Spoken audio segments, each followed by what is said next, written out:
Good morning, Unleashed Lund loyalists. Thanks for tuning in live each weekday at 8 a.m. on YouTube, Instagram, and X. Remember, please like and subscribe and listen where you get your podcasts. Be on the lookout for Lund loyalists perks by joining the club. And if you really want your comments read during the show, you can use supers and stickers. Now, as close to on time as he gets, here's Johnny.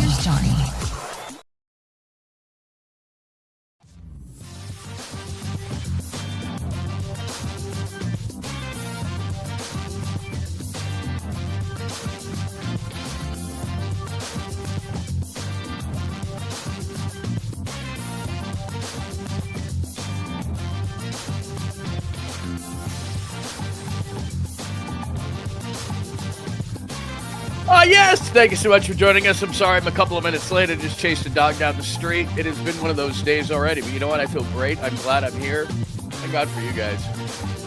Or else it'd just be craziness. It's just great so you can see what's going on today. There we go.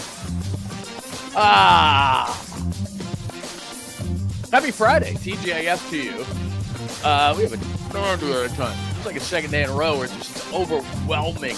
There are so many things going on, but thank you for joining us. Sean Lund Unleashed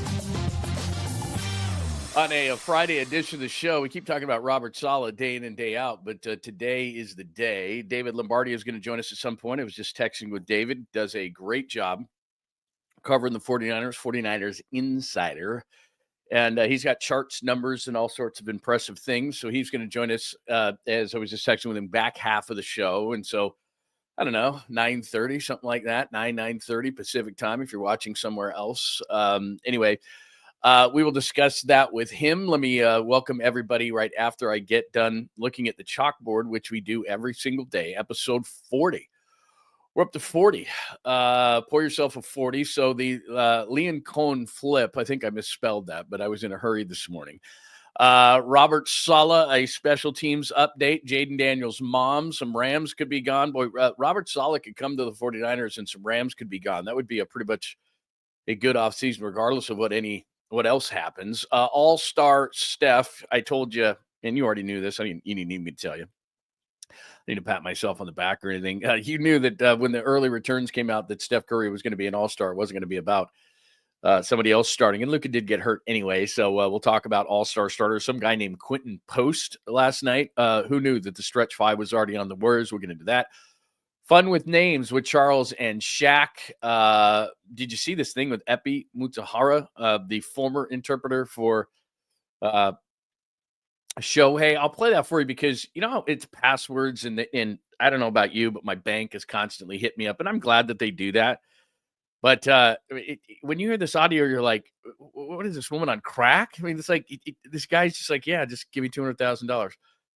Random stuff, which if you know the show at all, we've got tons of random stuff, and they just happens throughout the show. Jaden Daniels' mom, this thing is really funny as well. So we got just an absolute ton. I got a ton of video and fancy charts and all this kind of stuff for you. So it is going to be a tremendous day. And like I said, David Lombardi, who's got himself quite the following on YouTube, is going to join us as well and does a really, really good job. And I was watching his show last night when the news came out. Let me move this computer back a little bit. There you go. When the news came out about Robert Sala potentially coming back. So he's going to join us to talk about that. Good morning. Good morning. Hurley Bird goes with the what's shaking this morning. The Tolbert. What's shaking?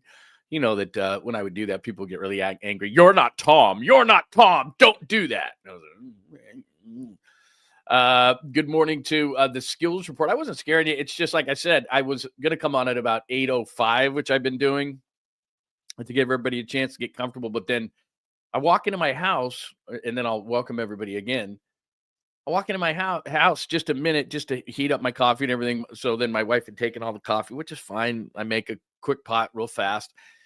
And then I look, and, you know, we have a 7th grader and a 9th grader in the house, and the door's just wide open, and it's like 9 degrees. Well, for a Californian, it's like 9 degrees. It's probably 55, but thin California blood. And the door's, it's not unlocked. It's open. And so I walk outside, and, you know, my dog, we don't have one of those invisible fences because my dog is just so afraid to go anywhere. But I look, and he's like freedom, woohoo! And he's just down the road. I'm like, come on, man. So then I do that. I come back and I'm not upset. I'm not upset at all.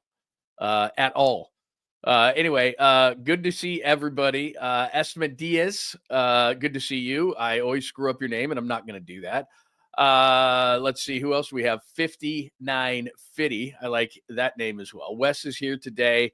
Tacky, our good friend, is here today as well. And I already just saw the word horny. I'm not going to go sideways. Scott, according to ESPN's Adam Schefter, Pete Carroll and the Raiders agreed to terms of a 3-year deal. Wow. Pete Carroll goes back. That's not a bad move for the Raiders if I'm a Raiders fan to change the culture. He's 73 years old, but he acts like he's 53 running around chomping gum. So that's not a bad move for the Raiders. My kid's a Raiders fan. So hang on a second. Maybe he's already texted me. I should say 8:23 and it's a Friday. There's no way he's up. But Pete Carroll's not a bad move for them. And I had said before, Robert Saleh worked for Pete Carroll, but he's not going to go to the Raiders. That's not a way to a new head coaching job. Hello, Walter. What is it? I can't find it. Yeah, I had one of those mornings, man, and it's Friday, and I'm not going to complain because I learned a long time ago in this business. No one cares, and I'm not digging ditches. So, Joy, one of my favorites, is here as well. I love you all equally, all my children. Sports fan Vernon is here today. The Gizmo is here. All right. So, as I've been scrambling around, it looks like Fresh Pat. Looks like hello, Lundy. People can call me Lundy. I have no issue with that whatsoever. Pete Carroll to the Raiders. That's an interesting one and doesn't shock me at all. And if you want to look at happy birthday, who is Baba Booey? Oh, is that Baba Booey? Baba Booey. Thank you for the $2 donation, Daniel. I finally have everything straightened out as far as the finances around here, so I might make a buck or two on this thing. And like I told you before, my wife is just like, look, you go out to the studio every day. You laugh, you have fun. I sit in here and work my butt off. She's got her own business, and she busts her butt every single day. Actually, she's leaving to Tahoe today. Good for her. Good for both of us, actually. We like being together, but you know how it works. You're in a relationship. And so anyway, she's off today because she's earned it. She busts her butt inside, and I sit here and screw around and laugh all day with you all. And she's like, it'd be cool if you made a couple bucks. Maybe take me to dinner, buy me some flowers. I'm like, yeah, I'm working on it. All right. So anyway, good to see everybody. There's an absolute boatload to get to today. And I don't just say those things. Sometimes I do, but today I really, really mean it. And as you see from the show cover today, there is Robert Saleh and Kyle Shanahan. Unless something really weird happens, they're going to be reunited and it feels so good. How about it? What would you do? How would you rate me on that? Out of 10.5, maybe? That's David Lombardi in the middle. David is going to grace us with his presence, like I said, backside of the show. And there's an all-star Steph Curry. And I love this time of year because you find out how popular it's. 50% fans, 25% media, and 25% players, coaches kind of a thing. And it's very cool. So we'll get into that. But prepare to be impressed as Pete Carroll's going to go to the Raiders. So I made this yesterday. So Ben Johnson to Chicago. I said Carroll, Schottenheimer, Moore, or Sala in Dallas. Sala's not going to get that gig, so it's going to be Brian Schottenheimer or Kellen Moore. Jacksonville, Coen is going to Jacksonville. Sala was there but canceled the flight. We'll get into that in a second. I told you, Carroll or Steve Spagnuolo, which I'm shocked that Steve Spagnuolo, and maybe it was just because Kansas City's always deep into the playoffs, but for as much trouble as he gives the 49ers, and I get it, he was the head coach of the St. Louis Rams. That's how long ago it was since he got an opportunity to be a head coach. But his defenses are ridiculous, as we well know. Mike Vrabel, I don't know what's going on in New Orleans. You don't hear a lot. So that's Mike McCarthy, who I can't believe would get another shot. Brian Flores, Doug Peterson, late of Jacksonville. He interviewed for that job. Joe Brady is no relation to Tom Brady. He is the offensive coordinator of the Bills. They're still playing. Kellen Moore and then Aaron Glenn with the Jets. So that's what it looks like. That's why I popped that up, only because we want to talk about Robert Saleh. So let's get into that. So here's the deal. Rick Stroud does a great job covering the Tampa Bay Buccaneers. And as you can see there, Liam Coen became the Bucs' latest runaway bride, ghosting his bosses in Tampa for more than 26 hours, blaming his disappearance on a sick child while secretly sneaking away to Jacksonville to become the Jags head coach when he'd withdraw his name from that job Wednesday. Wow. Okay, before we get into this whole conversation and why it affects Saleh, how it affects Saleh, and then we get into some real fancy numbers thanks to a friend of mine, who does a really good job. The SF Data Niners guys do a really good job. So we're going to flash up some really fancy charts that I know David Lombardi used on his show yesterday, and they will reappear when David joins us. But let me just pop this up one more time, how crazy this whole thing is. You and I talk about this all the time. I love to relate things that are not related to sports to regular life, because then regular people like you and I can relate to them, if that makes any sense. So sports is sports. It doesn't often make sense. People try to fit it into a puzzle like it's real life, and it never fits. It's not reality. As if you go to a game, you know that you spend Monopoly money at games. It's not logical. None of this stuff is. The money they make, just any of it. So anyway, with that as the background, Liam Coen better be successful in Jacksonville, because he just torched a bridge.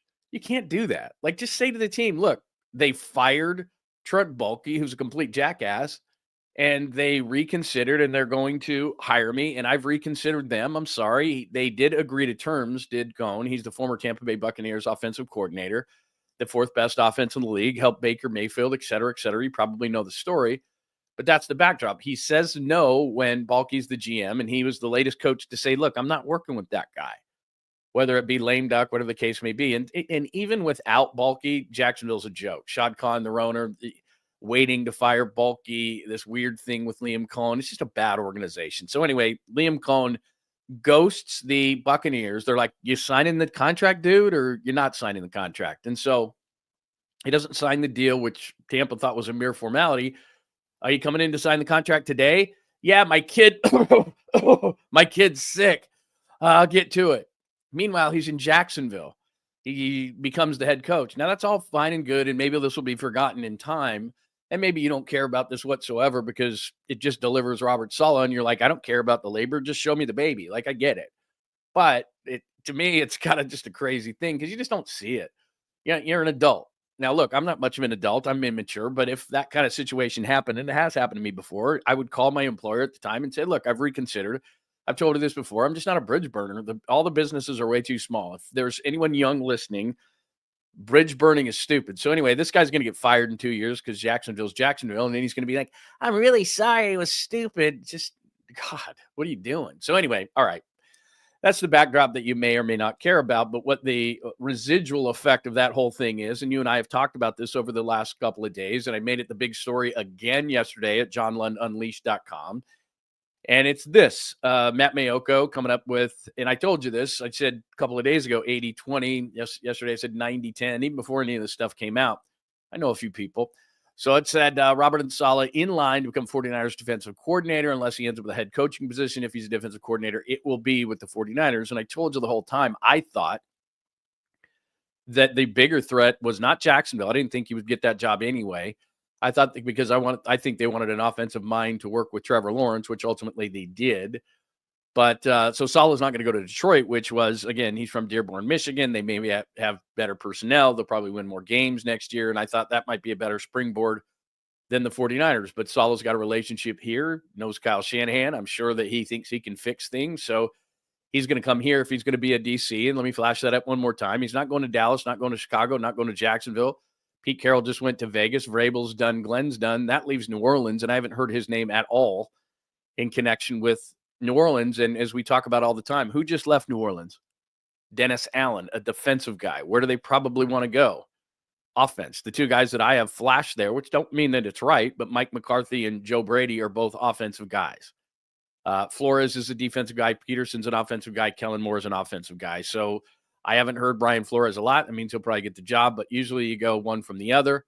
And they had a defensive guy, which, by the way, as I've said many times, Dennis Allen has the personality of you asleep, me asleep in the middle of the night. So they would go in a different direction. So I don't think it's going to be Robert Saleh. Robert Saleh certainly is not that. He's not a flatliner, but I don't think he's going to get that gig. So Robert Saleh, by pretty easy math, is going to be the defensive coordinator of the San Francisco 49ers. In addition to that, and then I'm going to pop up some really cool little charts here in just a second. So in addition to that, Matt Mayoko, let's steal another thing from a friend of the show, our good friend Matt Mayoko. 49ers interviewed Brant Boyer for special teams coordinator opening, served as the Jets special teams coordinator since 2016. Nick Sorensen's not going to be on the staff. He went from DC to possible special teams coach, which he had done for one season in Seattle in 2021, to probably having an opportunity elsewhere. And it would have been strange in the building anyway. I don't know that would have been great. The guy's DC and special teams, or now he's just floating around. So he decides to go somewhere else. So we'll get into the special teams and who Brant Boyer is. Now, he was a 10-year linebacker in the league. You probably know the name. But if you've been a special teams coordinator for, 8-9 years for the Jets, you must be pretty decent at your job. But we do have some charts, which we will talk about when it comes to the special teams coordinator. So we'll do that in just a second. So everybody caught up. Looks like Robert Saleh, unless something unforeseen happens, is going to be reunited. And I won't sing it again because people got angry when I sang the Peaches and Herb big hit. Hey, it's Peaches and Herb here on 97.3, your contemporary hits. Actually, Peaches and Herbs is not a contemporary hit. So let's go to charts. Let's have fun with charts. SF Data Niners. They do a really cool job of this, and somebody you should be following on social media. So bottom is bad, top is better. That's about as simple as I can make this whole thing. And the only reason I popped this chart up, well, let me go over the chart, then I'll tell you why I popped this thing up, because there's a reason for it other than to impress you with charts. So in 2021, as you see, decent run defense, but not much else on his 2021 Jets. 17 and 18, clearly the 49ers did not have a ton of talent, but he was decent. They were decent against the run. And then you go above the Mendoza line there in 2020, better. And then what's interesting is that in 22 and 23, his Jets defenses were good. And actually the first half, or not half, 5 games of 2024, they were good. So they had really solid defenses for the most part, other than that 21 you can see down there with the Jets. 2019, they're good at everything defensively, were the 49ers. That was a Super Bowl year. So my point in popping this up is to look at Saleh's defenses over the last 7 years with the 49ers and the Jets, but also to remind you something that we know on the show is we have, if you're new around here, we have certain philosophies on the show. And one philosophy is not overly simple and certainly not just mine. This is stolen, but I just like to remind people of it, is coaching only can take you so far. So Robert Saleh is a hell of a coach, and there's a few different reasons why this is a great move. One of them being he will maximize the players. He will maximize the players that the 49ers have. So will they have Dre Greenlaw? I don't know, Mr. Hand. Will they have Talanoa Hufanga? I do not know. Will they have some interior defensive line help for the third time? I don't know. So they do need to get some things straight defensively. They need some interior defensive linemen. They have to figure out if Dre Greenlaw is going to get a multi-year deal from someone else. I doubt it. He literally played half of a game. So I think he's going to play on a 1-year make-good deal, and I think he's going to be motivated as hell. And I think Warner and Greenlaw are going to be great, and Saleh will maximize them. It's a young secondary. I think Saleh, it's not talentless. It's just young. And I think that Saleh will maximize that. Plus, some people were suggesting some former Jets. DJ Reed, who's a former draft pick of the 49ers, would look good back in red and gold for the 49ers, and that would add a veteran corner, which I think Lenore's great. Renardo Green is going to be a rookie. I think you could use a third corner there and a veteran, and DJ Reed would look pretty good if he wanted to come back and wanted to follow Saleh. There's some other guys as well that would make some sense if Saleh could bring them back. I know David Lombardi said Javon Kinlaw. I'm not a huge fan, but he can explain it when he joins the show at some point in the 9 o'clock hour. So, again, Saleh's a great defensive coordinator, and coaches who are really good coaches will maximize what they have. But don't get me wrong, in 17 and 18, they just didn't have enough talent. So Robert Saleh is not a magician. He will work the talent that is there. He will maximize the talent that is there. But if the talent is not there, then I don't care what coach you are. You're not going to be able to make bad talent good. Can you make good talent great? Yeah. Can you make bad talent better? Yeah. But they need to fix the interior of the defensive line. They need to get Dre Greenlaw healthy. They need to get Bosa healthy. They need to maximize the young secondary. He can't tackle. He can't catch. He can't get interceptions. He can't sack the quarterback, but he can maximize what they have. So there's a good chart for Robert Saleh. Before I go out to the lines and hear what people are saying, watch this one too. Now, this is a super fancy chart that I think David used in one of his shows yesterday. And this is even cooler from the guys at SF Data Niners. This includes Vic Fangio. So these are defenses for the 49ers. As you can see there, SF defensive efficiency 2011 through 2024. Look how cool that is. Woo! So that, again, bottom, not so good. Top, much better. So you can see Nick Sorensen in 2024 on the left bottom-ish side, just under the Mendoza line there. That was the defense of the 49ers. So even in 18 and 17, Salah's defenses weren't quite as good. D'Amico in 21, Sala in 20. Then you got Vic Fangio there. 14 was his worst defense. That was obviously Harbaugh's last year. But when the 49ers were cooking with gas, 11, 12, and 13, you can see they're very, very good. D'Amico Ryans in 22, even Steve Wilkes in 23, not bad. And then Sala again in 2019 when they went to the Super Bowl. So the two Super Bowl years, you can see 19 and 23, pretty good defenses. But you can look at Vic Fangio, other than the final year of Harbaugh in 14, which it all fell apart. I think they were, 8-8 that year? 11 through 13 when they were solid and competing for Super Bowls, NFC championships, so forth. Really, really good defense. So you hope to get the 19 defense back, or just in that range of what Fangio was doing, what D'Amico did in 22. Like, they need to be an upper echelon defense, clearly. And I think that all ties in. You heard the word so much this year about complementary football. What does that even mean? It means that your defense, your special teams, which then leads to your offense. Can I take more chances? Do I have to kick field goals with Jake Moody? All of that goes into Kyle Shanahan's thinking. Can I trust my defense at all? Well, in 2024, I'm not going to go for a 4th and short at the 50 because my defense stinks and they're going to give up a touchdown. That's complementary football. I can't take this chance because my special teams stink and they're going to give up a big play that's going to turn the tide of the game, which we'll get into this Brant Boyer guy in just a second. So how about that? Are you impressed by these charts or not? Because this morning I thought to myself, I got to get these charts in because this is going to impress a lot of people who rely on the show to be great. So what do you think? There's the Vic Fangio. So that's 11-24, and Salah's coming back, and then there's solid defenses. Dun, dun, dun. Thanks to our good friends at SF Data Niners. Pretty cool, right? All right, I got another one for you. Now, this is special teams related. So let's find out how good Brant Boyer is, shall we? At least on last year. Again, SF Data Niners. As you can see at the top, this is expected points on special teams. I'm charting you to death. Maybe you hate this. I'll find out in a second.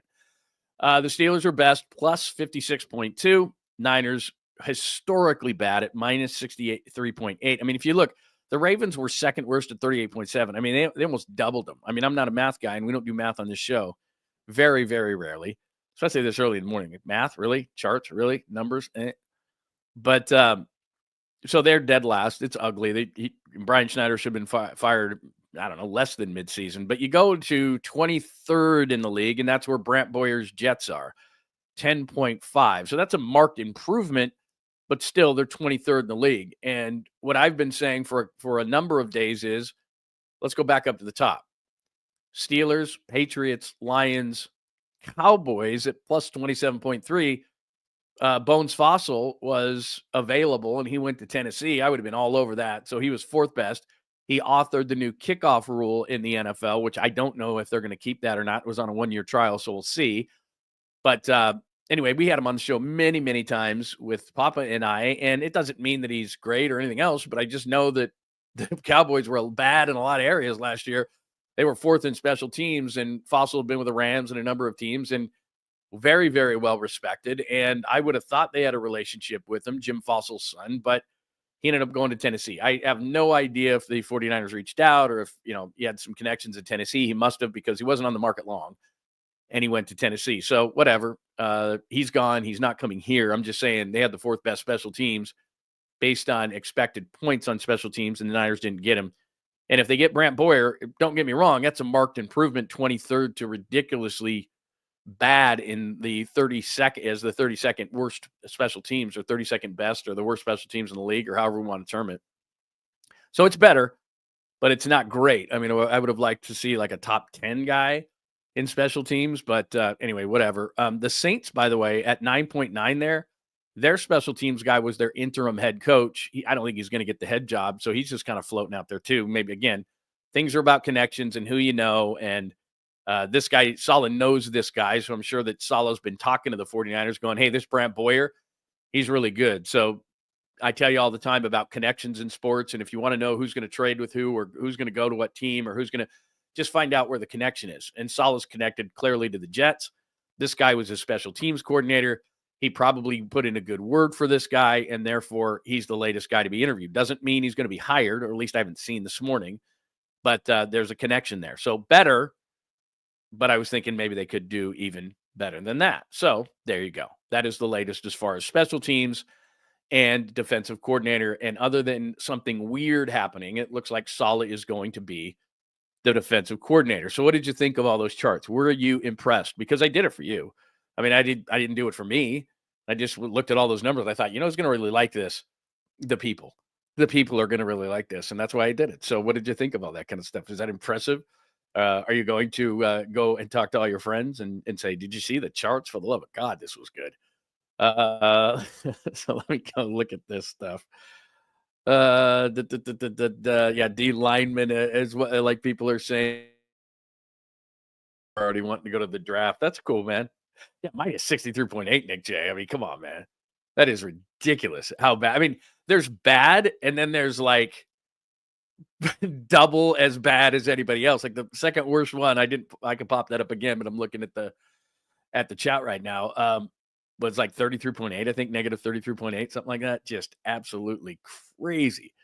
But yeah, so they were bad. So if you go from minus 63 to minus 10, that's the marked improvement. I just think, well, you're still 23rd.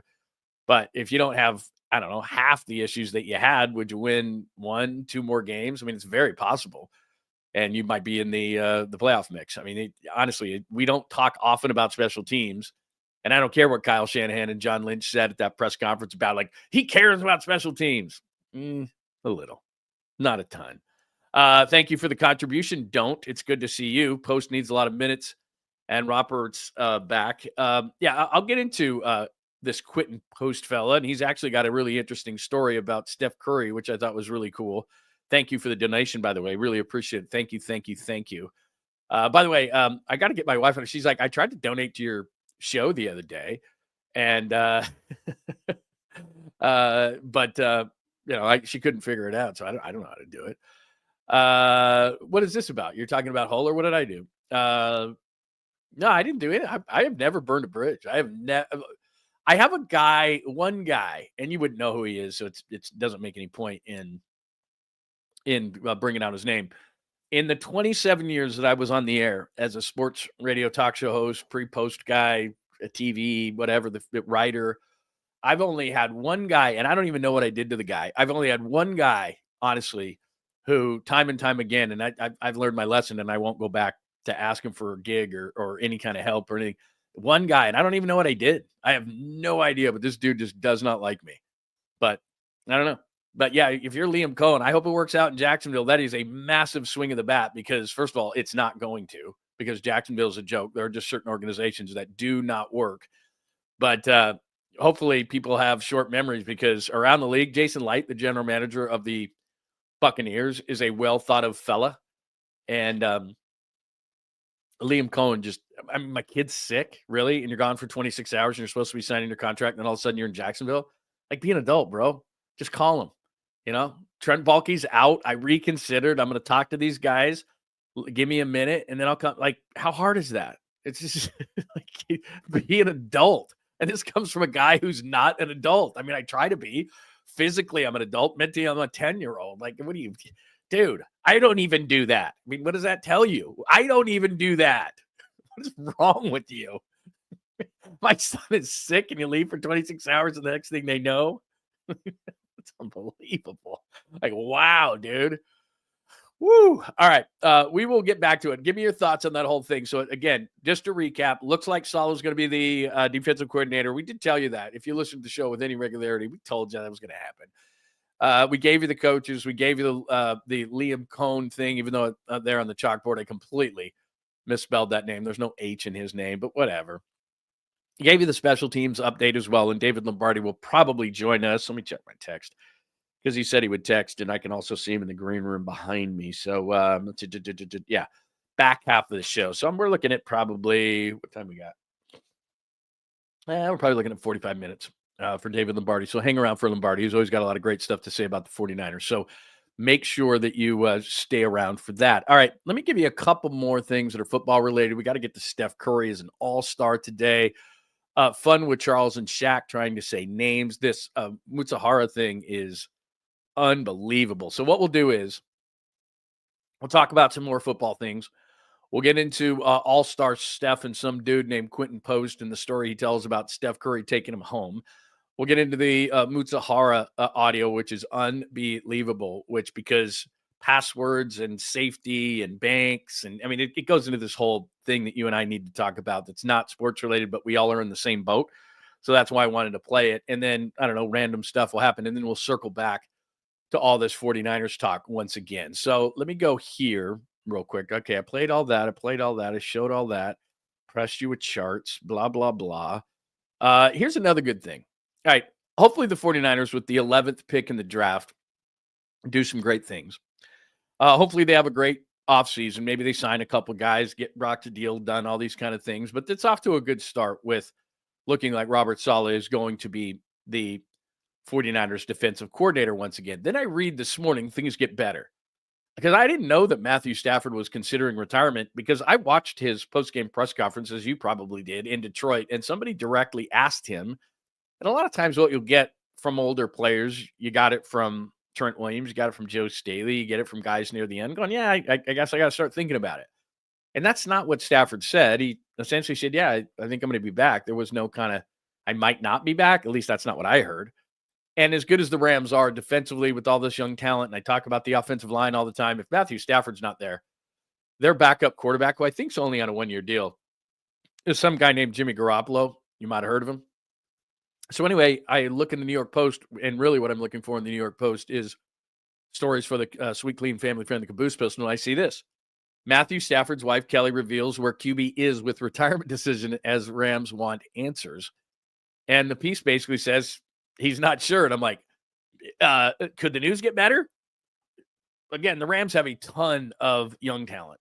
I'm sure that a lot of quarterbacks would like to play for Sean McVay, but as we've talked about many times, it's hard to find a quarterback. Now, Sam Darnold went to USC. He's from Southern California. If Matthew Stafford leaves, I bet that Sam Darnold would, and if the Vikings don't keep him, which based on the last two games of the season, it went from Sam Darnold is staying in Minnesota and J.J. McCarthy out of Michigan, the rookie 9th overall pick, is either going to be shopped or they're just, he's not making a ton of money on his rookie contract, so they can keep him for a while and see if Sam is legit. Now it sounds like Darnold could be going to the Raiders. He's going to be a free agent, and they're going to let him go. And it sounds like he could go to the Raiders or a number of different teams there that could be looking for quarterbacks. But if the Rams are looking for a quarterback, I could see him wanting to go home, Southern California, work under Sean McVay and be the quarterback of the Rams. So they could make that transition. And as good of a season as Darnold had, and at times it was MVP-ish, Matthew Stafford is much better. Matthew Stafford is better, even at 36. He can't move as well, those kind of things, but Stafford is a killer. We know that. He's one of the, once you get past that first layer, whether you want to admit it or not, because he's on the Rams, once you get past that first layer of quarterback, Patrick Mahomes, Josh Allen, Lamar Jackson, Matthew Stafford's somewhere in there, even at 36. He's ripped the hearts out around here enough times, and we know it. And he can he can have too much trust in his arm sometimes, but it's an awesome arm still at 36, and he's a pain in the ass. So if he leaves, that's more good news for the 49ers. Then on top of that, and before I show you this next one, which is more good news against the Rams, a young and up-and-coming team with good offensive and defensive lines, and probably the rookie of the year in Jared Verse, and Fisk is really good, and blah, blah, blah. Then you hear this, and look, I'd love for the 49ers to pick this dude up. A hell of a run. Cooper Kupp may have just played his final game with the Rams. He's had a lot of injuries, and kind of like the 49ers, as good of a player as Kupp is, after a while, you're paying a guy a lot of money. He's getting banged up. He's not playing a lot, and he's 31 years old, which is not old, but for his injuries, I think that the Rams have maybe had it, and they've got Puka Nacua and other guys, and I'm sure that the Rams believe in some of their young guys, and Kupp's making a lot of money, so I could see Cooper Kupp leaving. Now, he's going to be somebody that everybody around the league is going to want, but there's two things to this. A, Cooper Kupp and Matthew Stafford, who have like this telepathic connection, leaving the Rams would be tremendous for the 49ers. So the offseason would start. Sala's back, better special teams guy. Hell, you couldn't get worse. Stafford could leave the Rams. Kupp could leave the Rams. Thank you very much. That would be a nice start to the offseason. And I would love to pick up Cooper Kupp. Like, I know that Ricky Pearsall's on this team. I know you don't want to spend a ton of money with the receiver room.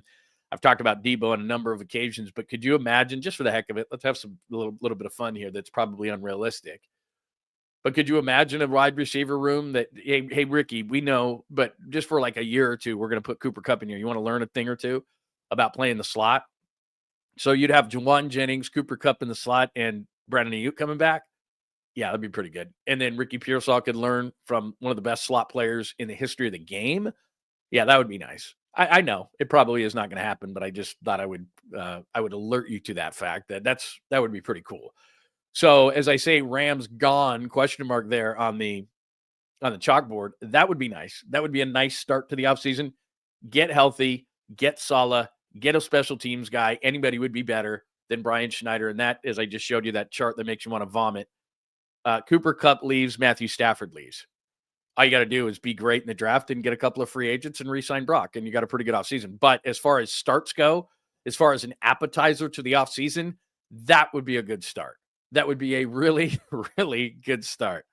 All right, before we move totally off NFL, and then we'll loop back to it, like I said, when David Lombardi joins the show in, I don't know, I'm just going to take a guess, 37 minutes or so, and we will loop back to the NFL. Let me play you one thing. This is pretty funny. It says Daniels' mom. I kind of skipped ahead to the Rams, sorry. But this is pretty cool, and it goes back to the Rocky movies, right? Women weaken legs. Come on, Rock. Hit the chicken, Rock. Women weaken legs. So that'll make sense in a second. It doesn't right now. And you're like, why are you yelling at me? That's a good point. Here's Jaden Daniels' mom, who is also his agent, saying what she is most concerned about. Of course, Jaden Daniels, the quarterback of the Commandos, as they take on the Eagles this weekend for the NFC Championship. This is hilarious. Watch this.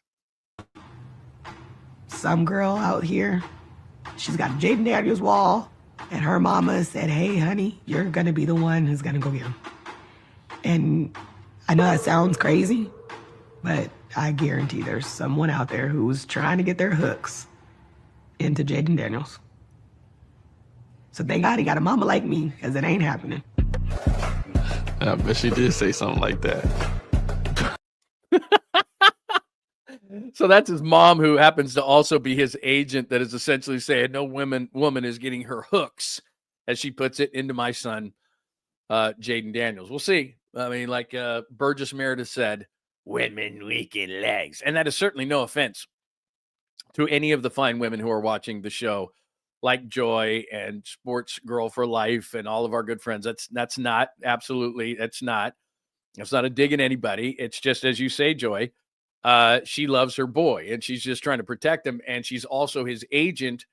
And there is something to that. I mean, my son, and I don't know, he's had some girlfriends in his life, but I've told him so many times, like, get your career going. And then you can double back to that. But he's in Arizona at ASU, and I don't know how you do it, especially in the hot weather, but he's been pretty good about it. But, it's just, you can't help it. Like, when somebody comes along. Like, you can be this whole thing like, yep, I'm focused. And then you just never know. You don't know when it's going to happen. So anyway, I thought that was pretty hilarious as well, but because she's sitting there going, and you could tell, man, he's a mama's boy. And he's like, yeah, I know. I was just talking about the Rams. John, they have Jimmy G. I think Jimmy G's on a 1-year deal. Can somebody check that out for me? I think he's on a 1-year deal, and he's not going to be a starter. He's a decent backup at this point, but I can see Sam Darnold going down there, so I don't know what that does for you. F the Staffords. Yeah, not a lot of people like the Staffords. I put it that way, but I do respect Matthew Stafford and that arm, and I know we've had this conversation a million times. If they had gotten the 49ers, Matthew Stafford instead of the Rams, and the Niners were trying, but you could tell that was probably a prearranged marriage because there was that whole thing down in Mexico, and Sean McVay just happened to be there. And then there's the Staffords, and I don't know, I guess they never looked into that, but the 49ers tried. And that's why when Christian McCaffrey came onto the market with Carolina and they were fighting for him, the Niners were like, they threw in the extra 3rd-round pick, and I think it was Cam Akers, the Rams offered. And the difference was an extra 3rd-round pick, which kind of was worth it for that, because they're like, the Rams aren't beating us again. Can you imagine if they had gotten McCaffrey instead of the 49ers too? It's like, kidding me? Anyway, no, I do not love kickers. Where did that come from? They are not drafting another kicker. I can tell you that right now.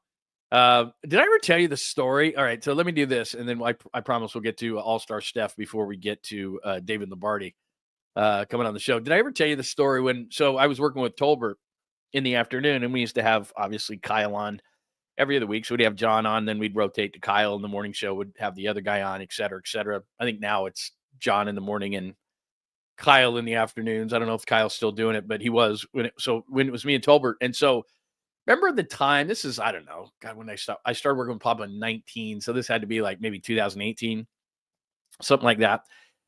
And there was this thing where Sean McVay had spewed off a bunch of plays. So there was somebody interviewing him. It might have been our friend JB Long, who's the voice of the Rams. I can't remember, but it made all these big headlines because I think JB was like, what about this play? And he goes, oh, that play is X, Y, Z right, zip to on, So he's just naming off all these plays left and right. And I was watching that thing, and I know that McVay and Kyle Shanahan have this big rivalry going on. And I'm thinking to myself, I know Kyle could do that. So he rattles off, McVay does, I don't know, 6 or 8 plays.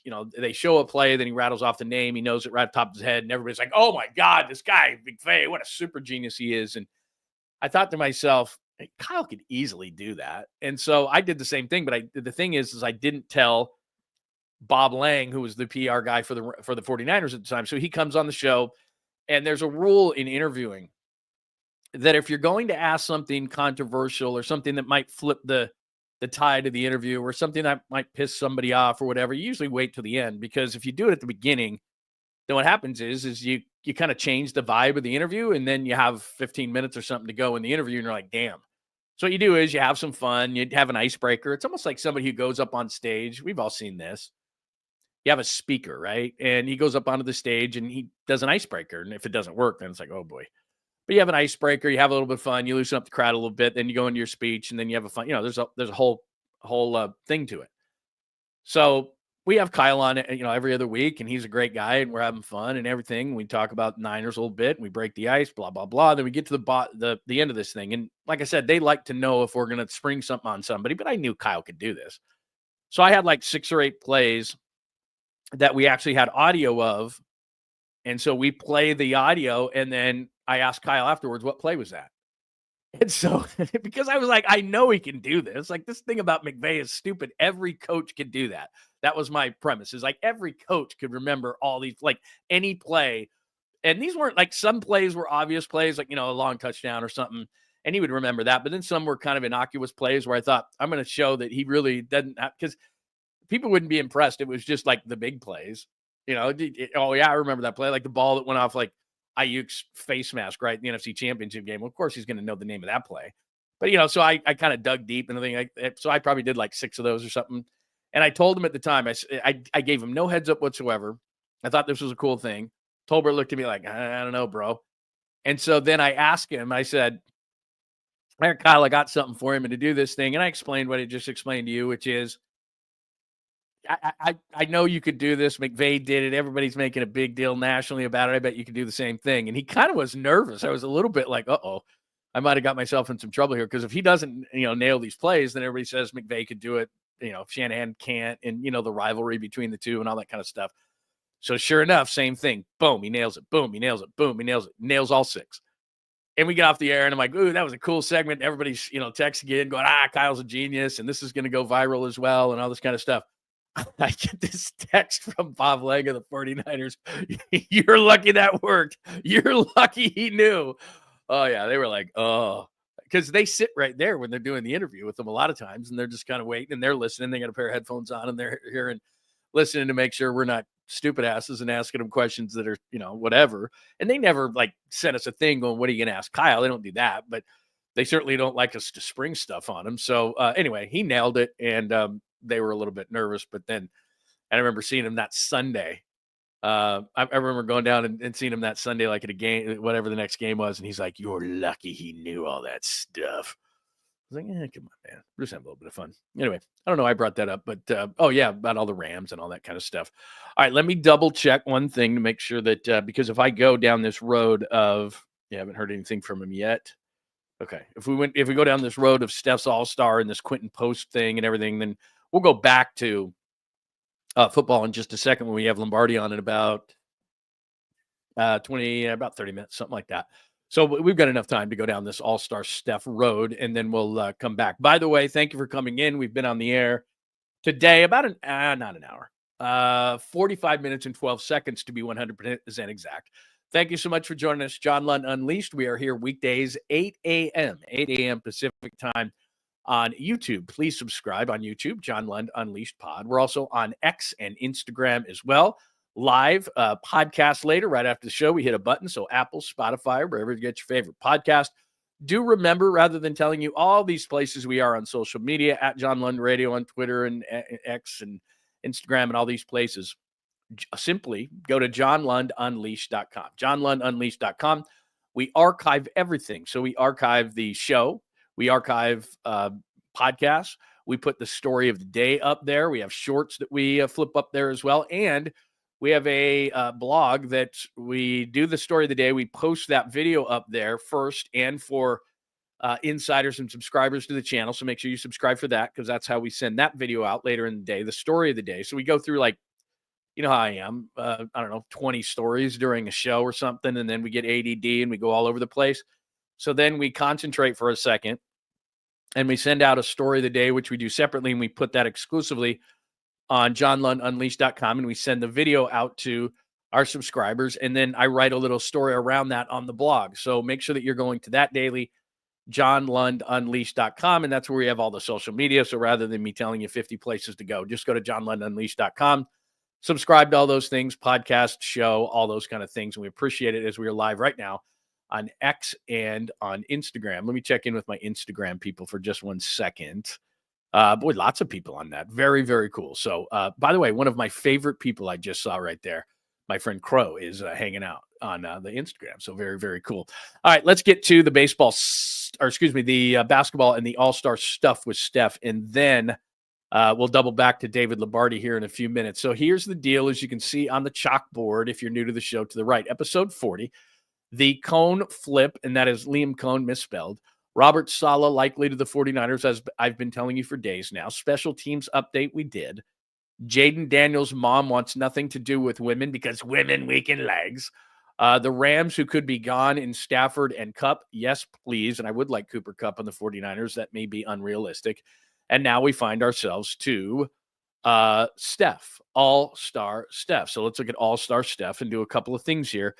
I told you weeks and weeks ago, when those first returns came out, that there was no friggin' way that Steph Curry was not going to be an all-star. So an all-star starter, I should say. There's no way that in San Francisco here in a couple of weeks that Steph is not going to be an all-star starter. So Steph is an all-star starter.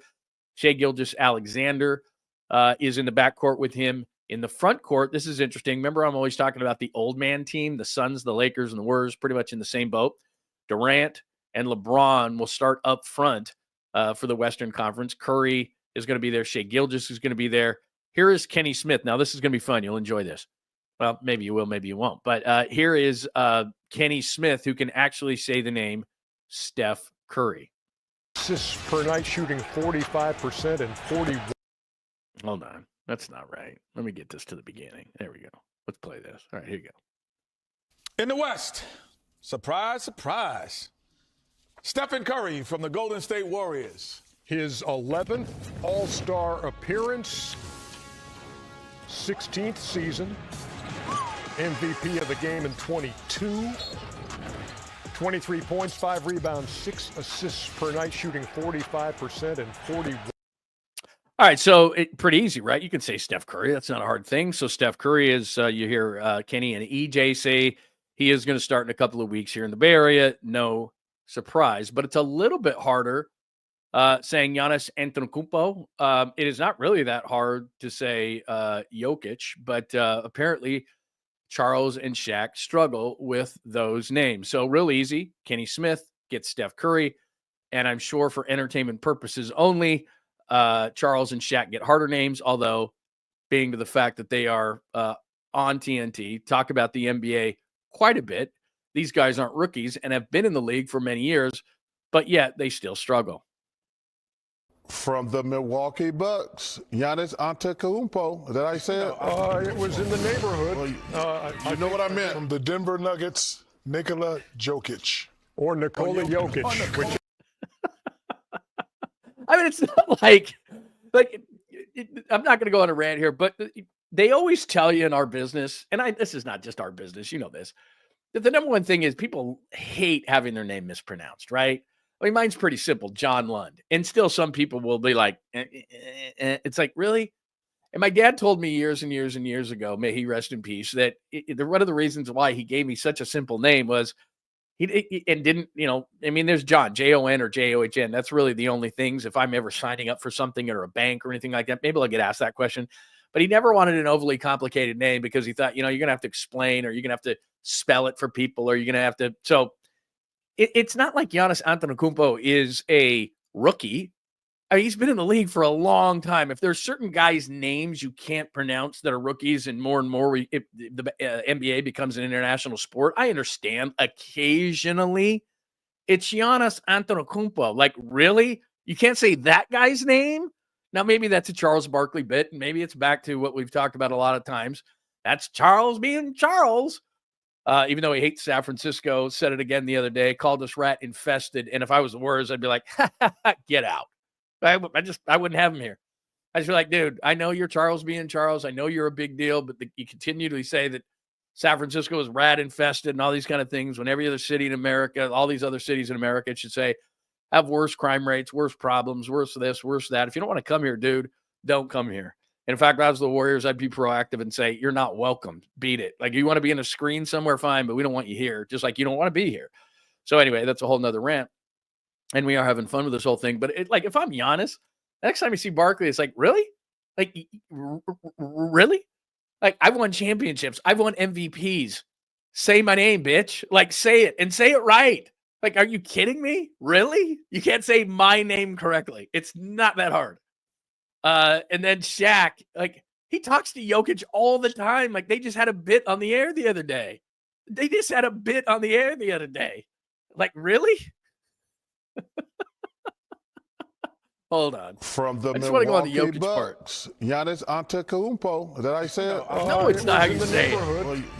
You know what I meant. From the Denver Nuggets, Nikola Jokic. Or Nikola Jokic. Like, dude, they just did a bit the other day. Jokic. His brothers are going to come after you if you can't pronounce his name, man. So anyway, there's that. There's the All-Star Steph. And there's Charles and Shaq trying to say names, which, again, I'm sure is a bit, and that's fine. And a lot of people laugh and so on and so forth. But I'm telling you this. First of all, I'm Jokic. The next time that I see Shaq, it's like, bro. And then if I'm Giannis, I'm like, bro. And then if I'm the Warriors, I'm saying, Charles, we don't need you here. So anyway, there are those things. And then this is pretty cool last night. Let me pop the box on from last night for the Warriors for the game last night. So they beat the Bulls. They smoked them late. I mean, just like, get out of town. But remember the other day, look at that fancy graphic I have up there. See that 83 points? You can barely see it in red. So I was complaining the other night against the Kings because the starters did absolutely nothing.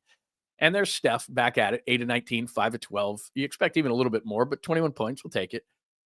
But then look at the bench there. Guy Santos again. Guy Santos, 7 of 10, 5 of 6. He rolls it. They got 83 points, as you can see from the fancy red graphic there. 83 points off the bench last night. Santos, Moody, I don't know what else to say. When Moody gets on the floor, he's solid. Now, is he going to be that solid every single night? No.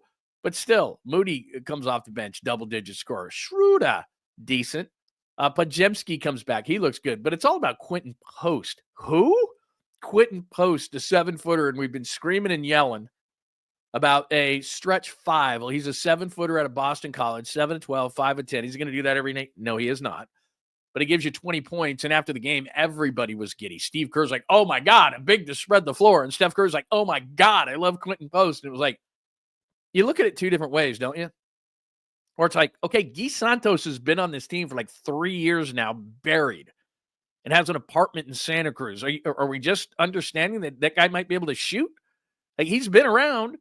And I'm not saying this is any great revelation, and I'm going to go back to one of my show philosophies. We're going to go back to that in just a second. But Moody, to me, I don't know. I don't know what Moody did. I don't know who Moody slept with. I don't know what the deal is. But every time he's on the floor, he makes mature decisions. And then last night, he's 6 of 10, 4 of 7. And you're going, why doesn't he play more again? I don't know. And he's going to be on some other team at some point, probably next year. And he's going to be in a rotation. He's going to be good. And it's going to be one of those situations where you go, we used to have that guy. And then you go down to Post, and again, I don't know what he's going to do, but in 19 minutes and 44 seconds, if you score 20 on 7 to 12, 5 to 10, I'm going to break some news. That is efficient. Thank you. Please give me full credit. That is efficient basketball that he's playing last night. So 83 points off the bench, 131-106. The Bulls stink, but still. There is Zach LaVine at the top there, and he's been a guy that a lot of people talk about. In just less than 33 minutes, he scores 24, 4 assists, 3 boards. I'm not a huge Zach LaVine guy. You're going to have to give up a lot. He makes a bunch of money. There's been rumors. I don't see LaVine as a guy. Vucevic is a guy that a lot of people want. Last night, not overly impressive if he was trying to make a push to get to the Warriors in 30 minutes, 4 of 9, 9 points, minus 15 hockey stat. And so I wasn't overly impressed with what he did last night. So those were a couple of guys. Patrick Williams is another guy up there with the Bulls that has been on the trade block, not really associated with the Warriors, but again, 3 of 11. He wasn't great last night, but the bench does it. Quinton Post was great.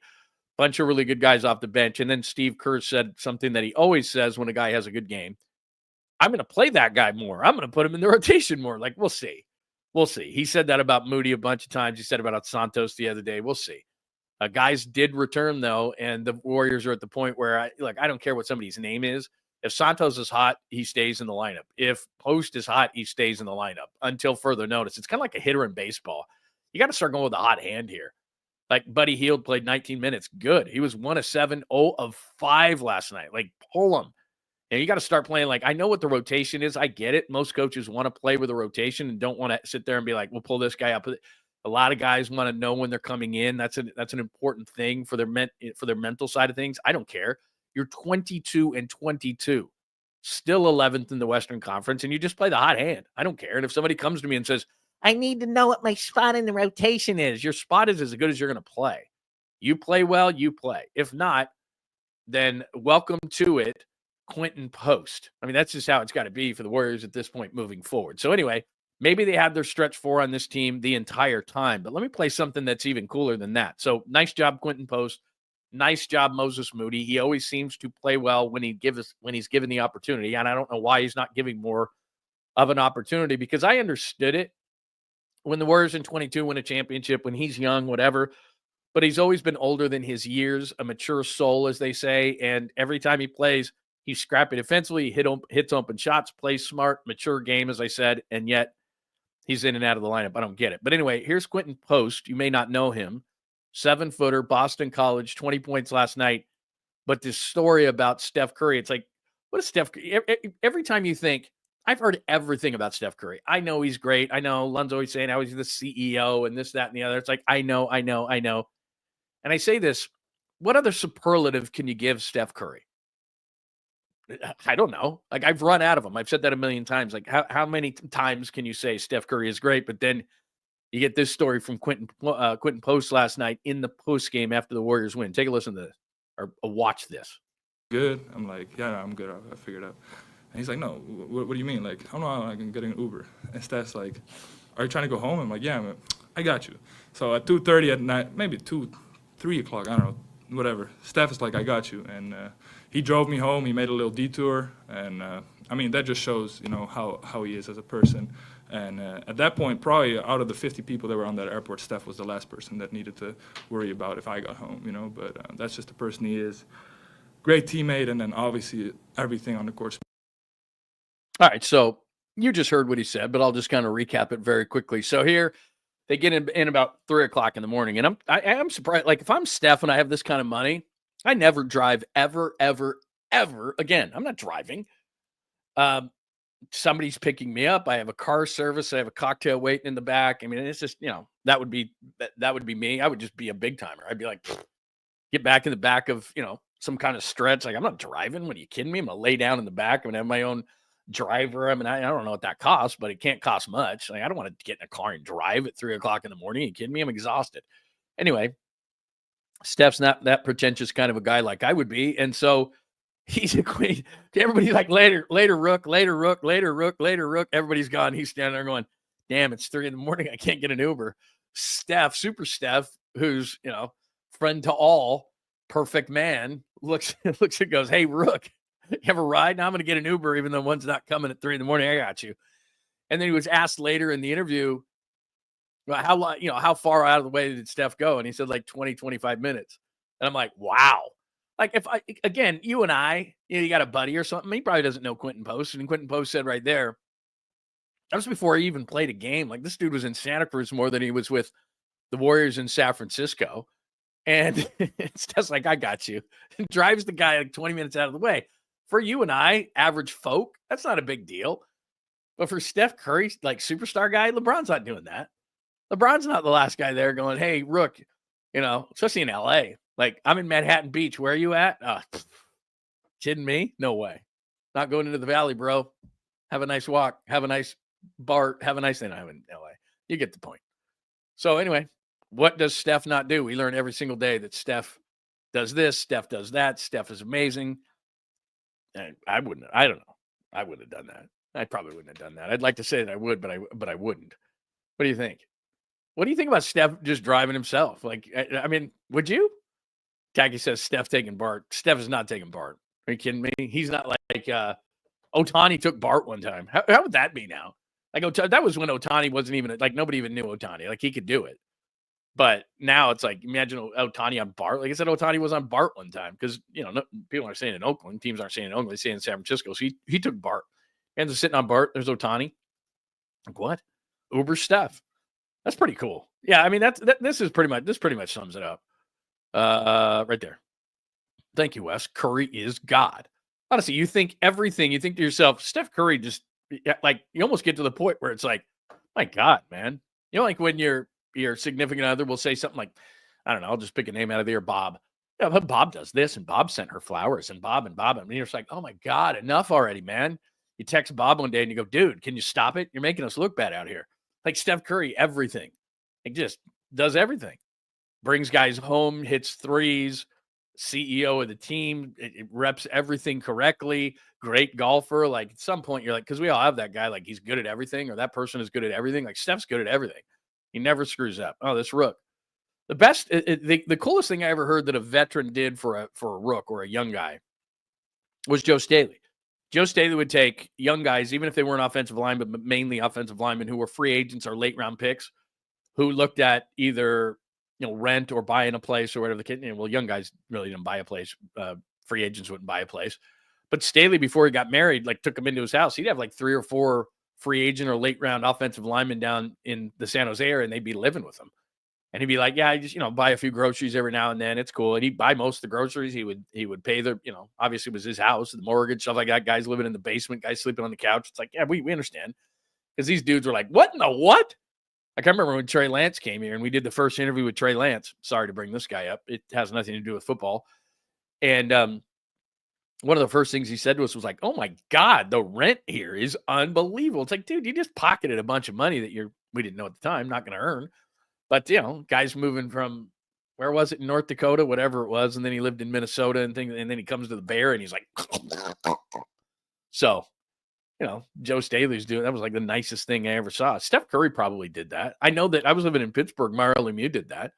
Mario Lemieux put Sidney Crosby in his basement and just said, dude, you live here for a while. It's cool. Number 1 overall pick of the whole draft. And I'm sure they got a decent amount of money. It's hockey after all, but still, he still lived in his basement and saved a bunch of money. My kid thinks he's doing that when he's done. Got another thing coming.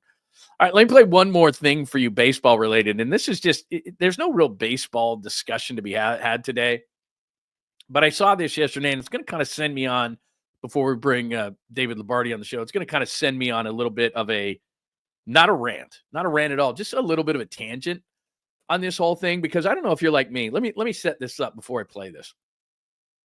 So this is going to be Ippei Mizuhara, who is the former interpreter for Shohei Ohtani. You know that, and you know the story, and it came out, beginning of last year when they were in Japan, and he was around the team, and then it came out that he stole all this money to cover for his gambling debts, and we were all questioning, is that Ohtani who did the gambling debts? And then and it's come out more and more that as much as you may not like the Dodgers, that he absolutely was scammed out of all this money.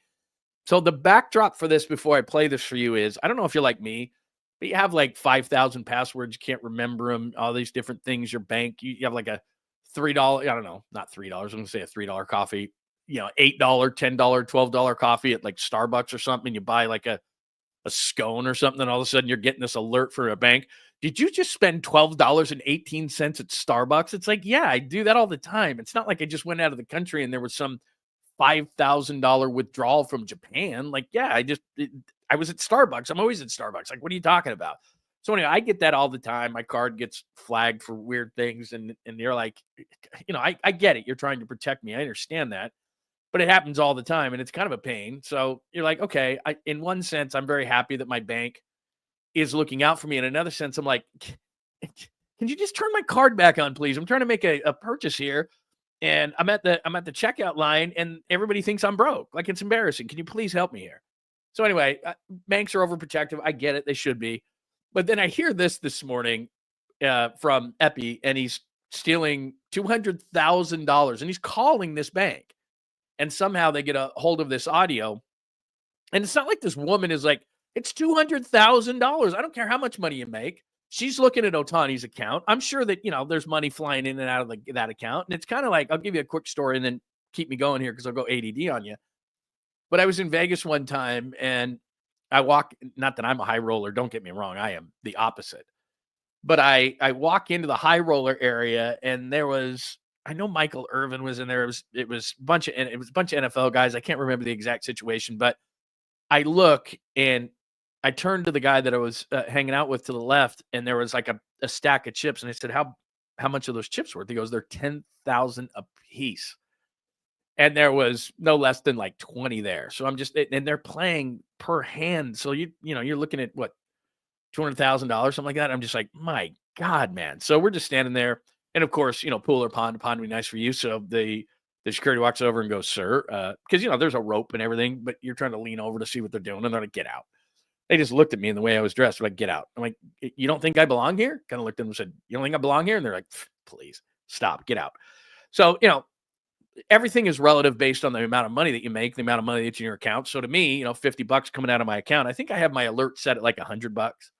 So if you ever try to rip me off, if you go under $100, then you're fine. So I get the alerts over $100, probably more than I should tell you. Anyway, so let's stay on track here. So Ohtani is, making a ton of money. There's money in and out of his account. I understand that. But as I play this for you, $200,000 is still $200,000. It's still a lot of money. And this woman is pretty casual about this whole thing. And it's not like he's being overly convincing or anything like that. Maybe this is why, because he's being so casual, but she seems to not think anything at $200,000. So take a listen to Ippei, and he's trying to steal $200,000 at this point. I don't know where the audio came from, but from me to you. Okay, hang on. Let me go. Go ahead. Thank you. How may I help you? So I tried to log into online banking, and it tells me that it's not available to me at this time, and I need to call. Sure, I can take a look into that. Alrighty. And could you tell me the name of the payee and the amount of the transaction, please? The person I'm sending to? Yes. It's for $200,000. Thank you. Alrighty. Now, recently we come across a trend of fraud and scams, so we have been monitoring the online transactions closely to make sure our clients are not the victim of either. What is the reason for this transaction? For a car loan. Okay.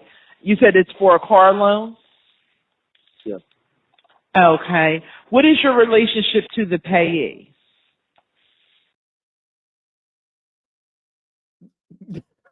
Anyway, I think that's it.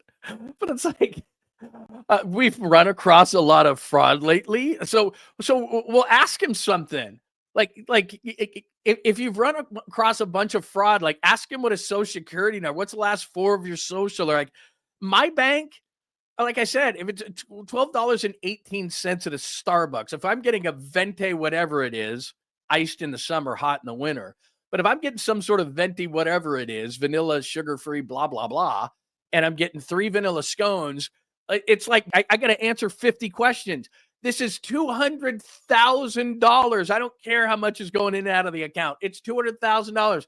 And she's acting like it's drive-through at McDonald's. Like, sir, we've had a lot of fraud. So if you just tell me what this is for, then we can get you the 200,000. It's for a car loan?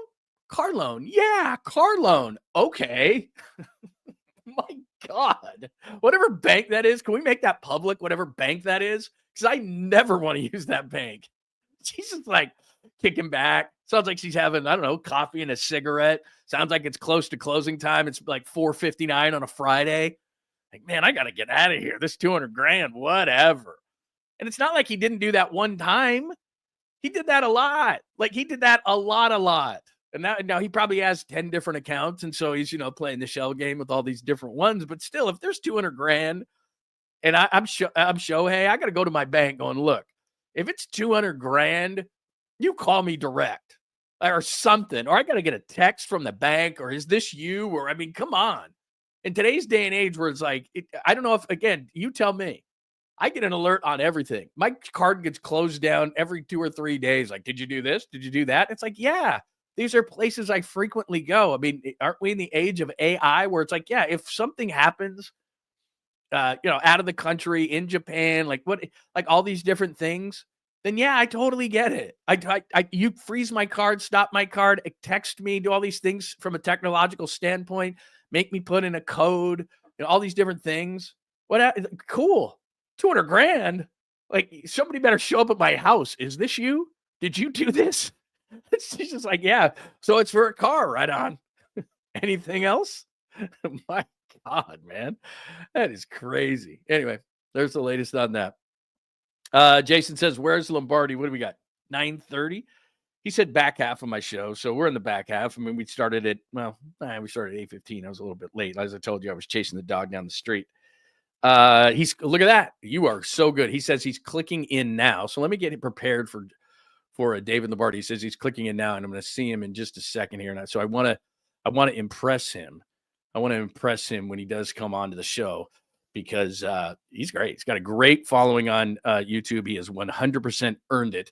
He is absolutely great. I see him in the green room as we speak. There it is. If you're not following David Lombardi on his highly successful YouTube channel with over 82,000 subscribers, what is wrong with you? And I watched him last night, actually, when all this Sala news broke. As you can see right there, breaking, 49ers expect Robert Saleh, Nick Sorensen won't return. Brant Boyer interview. Did a great show last night. He is awesome with the numbers. He is the guy that you have to watch here on YouTube for your 49ers insider stuff. He's got a great gig. Him and Tim Kawakami do a tremendous job. And let's get some more insight from David Lombardi, insight into what's going on with the 49ers. And here is the great David Lombardi. How are you, man? Good to see you. What's going on, man? Yeah, I was just talking you up, so I really appreciate the nice words. I was finishing up my show, and I was like, everybody better change the channel over now to John's show. So hopefully there's a nice bump. Hopefully we brought some people over, and it's really cool to see you here on YouTube, because you've always been one of my favorite guys to listen to for a long, long time in the Bay Area. So I'm actually really, really excited. I'm kind of geeking out at the opportunity to do something with you.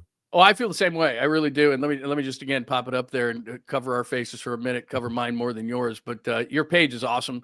I was watching you last night. I was texting with you, and then I was watching you, and you do a tremendous job. Your mind works so well. Your numbers are so great, whether it's with the Athletic or what you're doing now with the SF Standard, and just doing the tremendous job you're doing. So I got a lot of respect for you for a long time. And I think people don't understand. Before we get into the 49ers, if I'm not wrong, I know you went to Stanford. I think when I was at 95.7 the game, this clicked into my mind one time. You were with us just for like a brief time, right? Didn't you? Weren't you at 95.7 for a minute? Yeah, I did the updates like every 30 minutes or whatever. Yeah, I think that's when we first met back in the day. Yeah, that's exactly right. So anyway, we've known each other for a long time. A ton of respect. You do something that nobody else does with the 49ers. And it's no surprise that you're as successful as you are on YouTube. So everybody make sure you follow David. You probably already do. He's tremendous at what he does. So let's just jump into this whole thing. So we were looking at, obviously, the situation with Robert Saleh. He's clearly the number one choice to come back to the 49ers. And I have some of the numbers that you popped up as well, some of those great charts that the guys at SF Data Niners do. So we'll pop those up in just a second and look at special teams. But just from your standpoint, all of a sudden, he's supposed to go to Jacksonville. He's supposed to talk to the Jags. But all of a sudden, Liam Coen does an about face, says his kid is sick. Actually, it's in Jacksonville. Dude, talk about burning a bridge. That better work because that's not good. But anyway, he's going to go to Jacksonville. The Raiders are going with Pete Carroll. I don't think Robert Saleh is going to the Cowboys or the Saints. So, as it's been reported, if Robert Saleh is going to be a DC, and I thought maybe the Lions would make sense, but that's not going to happen. So he's going to reunite with Kyle. So give us your thoughts on Robert Saleh coming back, and how big of a deal is that to you? Well, first it has to become official, and I'm always wary of this stuff. I mean, I've done all these shows here the last couple of days, and I keep on trying to couch it, saying, "Hey guys, we just saw what happened with Liam Coen. Crazy stuff is happening in this league with these coordinator and these coaching jobs." So they got to get it signed, sealed, and delivered. Maybe that happens today. Maybe it takes a little bit longer, but it's on the right track. That's for sure. You can kind of just run process of elimination. And we know that Saleh has told the 49ers that if he's a coordinator this year, he's going to be a coordinator with them. And he's interviewed for 3 head coaching positions. 2 of those are now filled, right? Jacksonville with Liam Coen and the Raiders with Pete Carroll, which is another crazy twist of this morning. And it doesn't look like he's a serious candidate for the Cowboys job, which is the 3rd job that he's interviewed for. I don't know what the Saints are doing, so that they're kind of off on an island by themselves. But anyway, if Saleh comes back, this is the big fish hire for the 49ers if they're able to get this done, because they're looking for 3 things. They were looking for experience, and Robert Saleh obviously brings that. He's now been a head coach in this league, so he's even more experienced than he was the first time with the 49ers. They're looking for somebody who's familiar with what they do schematically, because they don't want to change all too much, but they want to combine that with the experience to give themselves some adaptability. And the third thing is energy. And all I can think of when Robert Saleh's name pops in my head is week 6 in 2019 against the Rams down at the Coliseum, when they had the goal line stop and then Jimmy Ward was breaking up passes to Cooper Kupp. That was the moment the 49ers defense, as we know it in this modern era, was christened. And that was Robert Saleh became the face of that. He became the star, flexing, fired up on the sideline. And I think that Kyle Shanahan realized that with Wilkes and with Sorensen the last couple of years, the energy level wasn't quite there from the defensive coordinator position the way that he wanted it to be for the defense. So Saleh checks the energy box, he checks the experience box, and he checks the familiarity box. And those are the 3 things that the 49ers have really needed. And that's why they consider him to be the perfect candidate.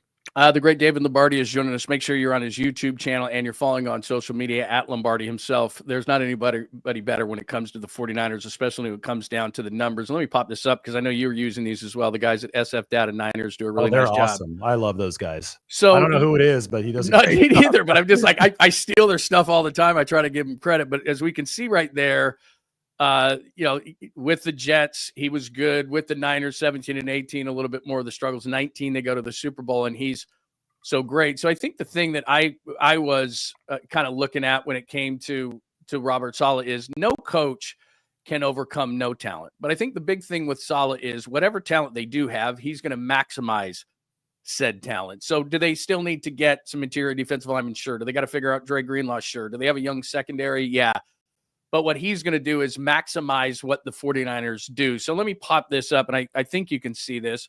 So to you, when you see like this kind of a chart there with Saleh, obviously bad bottom, better top, 17 and 18, they didn't have the great talent. But as you can see, even with the Jets, Saleh in 22 and 23, they had great defenses. And even the first 5 games of 24, they were really, really good. So clearly, Robert Saleh can coach. Yeah, and it's funny. It followed a similar trajectory with the Jets as it did with the 49ers. That 21 season, they were the worst defense in football. That was his first year. And he just inherited a bare cupboard. Plus, he stripped it down to start rebuilding his own team. But it was very quick, the resurrection there from 21 to 22. So you're going bottom left to middle top. That was just in 1 year of work that he turned that defense into a plus pass defense. And then by 2023, it was plus in all categories. That was the number 3 defense in all football. So that was his 3rd year with the Jets, 23, and 2019 was his 3rd year with the 49ers. So you could see that there's a parallel in the rise of both of those defenses. However, I would say for the sake of the moment, and just in retrospect in general, I would say that 2020 job that Robert Saleh delivered might be his finest work, because it's all delivered within context, right? And 2020, the 49ers were so depleted by injuries. Right. And look what happened in 2024. They were depleted by injuries. I don't think it was as bad as it was in 2020, but the defense fell off a cliff this past year. And that's why they got rid of Sorensen, because the defense fell down to number 26. The run defense was number 29. And they just couldn't adapt when they needed to adapt, when the talent wasn't there. Sala in 2020, without Bosa for almost all the year, with so many other guys hurt, Kerry Hyder was his best pass rusher. Oh, man, look at you pulling that out. Yeah, very nice. So Sala in 2020, that was the number 8 defense by EPA that year. And that directly preceded him getting the head coaching opportunity. So I think football people, everybody recognizes that 2019 was knocking on the door of historical greatness. It was an awesome defense, but what can you do as a coordinator when things aren't perfectly lined up for you? That's the big test. And Sala passed it with flying colors in 2020. And I think that's, it's not as sexy to talk about, but I think that's even more important for the 49ers if they do end up finalizing this moving forward. That's a great point about 2020, because we know after 19, then you had the injuries to Nick Bosa and Solomon Thomas in New York and everything kind of like this year. Let me pop this up too, because I know you're familiar with this one, but this is another great one. So this goes back, it even throws in Fangio, throws in D'Amico Ryans, and then you can see where 2024 was on that chart, even Steve Wilkes in 23. So they go to the Super Bowl in 23, they go to the Super Bowl in 19. But then you look at those Harbaugh years. Now 14 with Fangio obviously is more towards the Mendoza line there in the middle, because that was Harbaugh's last year in which they went 8-8. But then 11, 12, and 13 when they were in the mix NFC Championship games and Super Bowls, they're right there as well. So I love this chart that the guys put together, because you can tell from Fangio's time to Salah's time to Wilkes' time to Sorensen's time, you got everybody in there through the couple of eras there from Harbaugh to Shanahan. Yeah, and the outliers are the past 2 years. Every other year, except for the past 2, the 49ers have stopped the run at an above average level.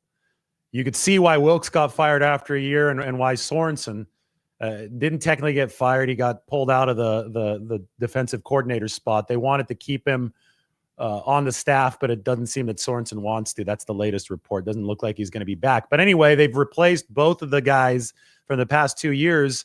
And I think the root of the reason why is because the run defense has fallen off a cliff.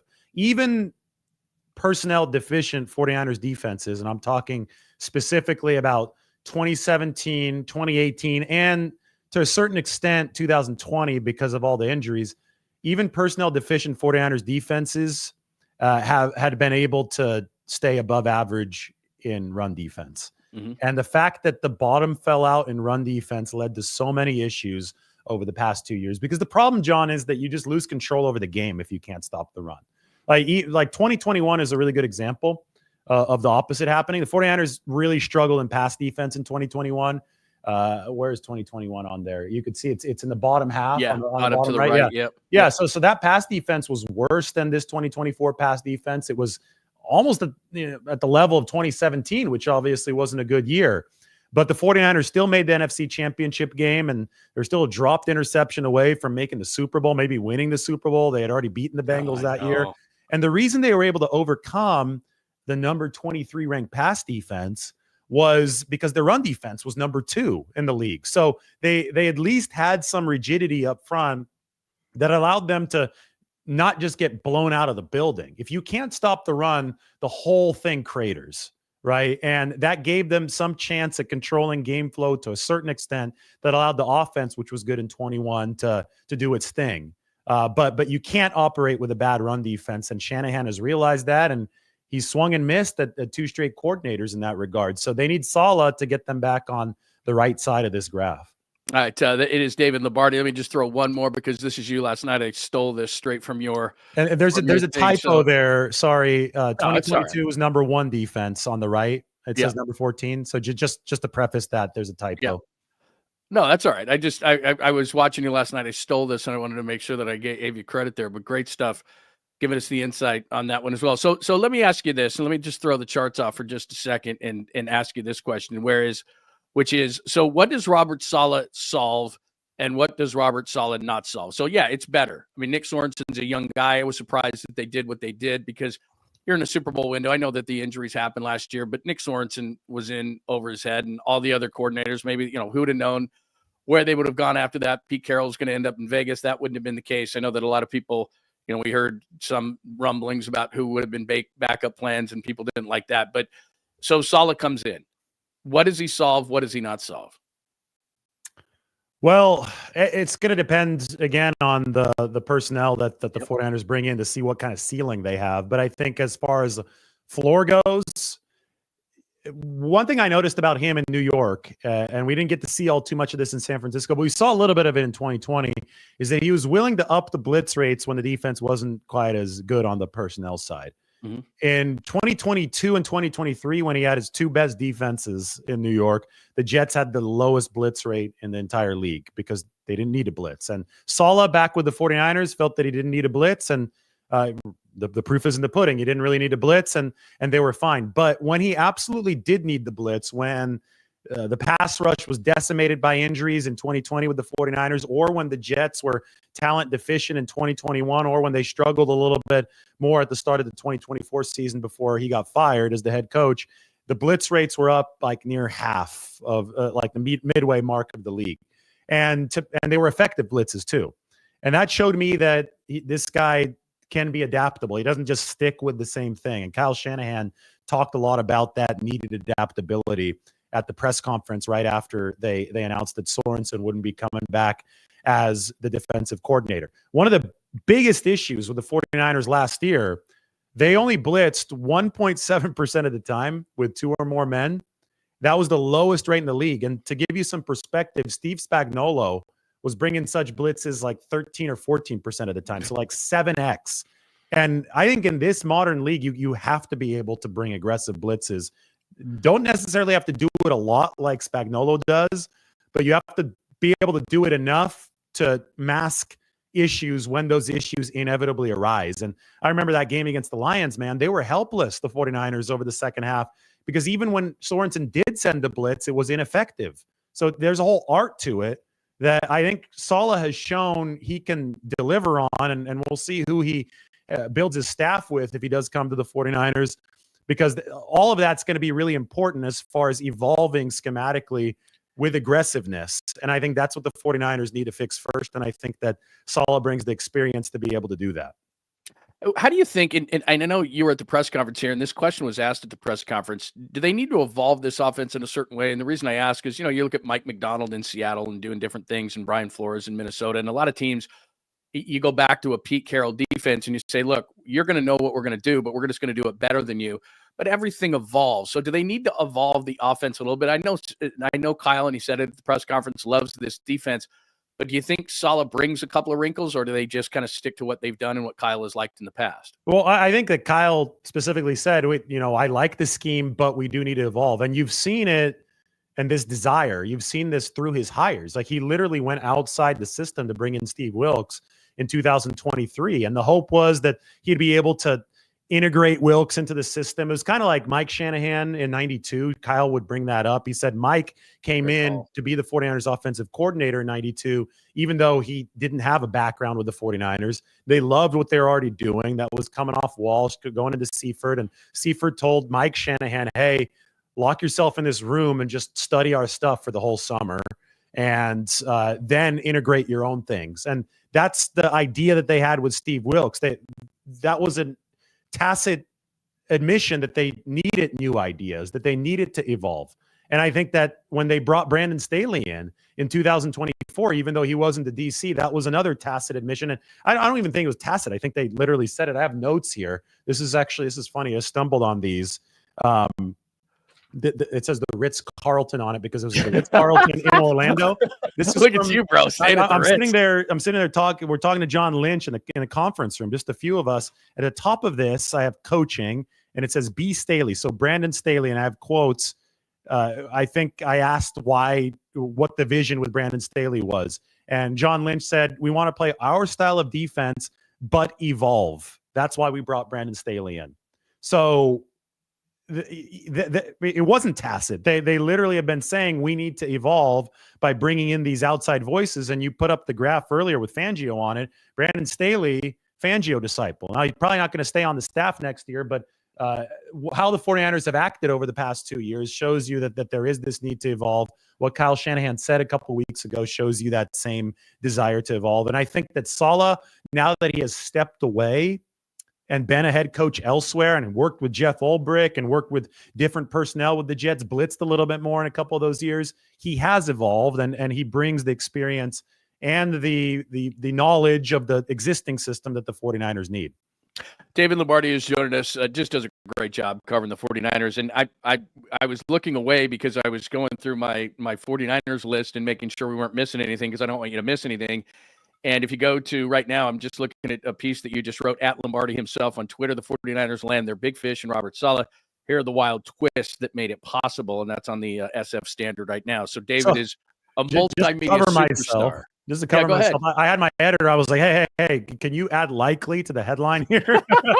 That's what I did last night. I was writing something. I was like, oh, yeah, this isn't done. Likely. Yeah. So if you refresh it, it's funny because you'll refresh it and you'll see that a new word pops up in the headline. 49ers likely. Oh, yeah, you're right. Yeah, you did. Very good. I was like, hey. We got to be careful with this, right? Yeah, there you go. Likely. That's tremendous. I got to show this to people. I'm going to screenshot this and put it back on. The other thing that came about yesterday, let's get into this. And again, we're going to give credit to, but we'll put this chart on there as well, you and I, and you've used this before. And I mean, the expected points here are so ridiculous. I want people to understand that. I mean, you're looking at minus 63.8. I mean, that's almost double what the Ravens do. It's just unbelievable. But two things before we get into Brant Boyer. Do you know if there was any conversation with Bones Fossil? Just because Pop and I used to have him on all the time. He's a great guy. He authored this kickoff rule, and he goes to Tennessee. And you look at where the Cowboys were in that thing. They didn't do a lot right this year, but they're at 27 plus 27.3. And Fossil quickly, after McCarthy gets fired there, goes to Tennessee. So I don't know if there was any conversation about Bones Fossil, but Brant Boyer's Jets team, and he's been there since 16, a guy that they're talking to right now. And probably Saleh said, hey, I like this guy. You might want to talk to him. They're still at minus 10.5, which is still light years away from where the 49ers are, and they're 23rd. So it's not Bones Fossil. It's not as bad as the Niners. It's better, certainly. But when you look at that number, do you know if there was any conversation with Bones Fossil? I don't. There was no official interview with him. Chris Banjo was one of the interviews. He's probably going to end up with the Jets. Jet Modkins was another one of the interviews. Obviously now Brant Boyer was an interview. But I didn't hear anything on that front. I didn't hear anything on the Darren Rizzi front. He's been a good defensive coordinator, was with the Saints before. I'm of the opinion that, and I think that, the data kind of points in this direction. Brian Schneider, before he joined the 49ers, was considered one of the better special teams coordinators in all of football. And Kyle Shanahan himself said, you never hear a coach say this after he fires somebody. He said that Brian was the fall guy.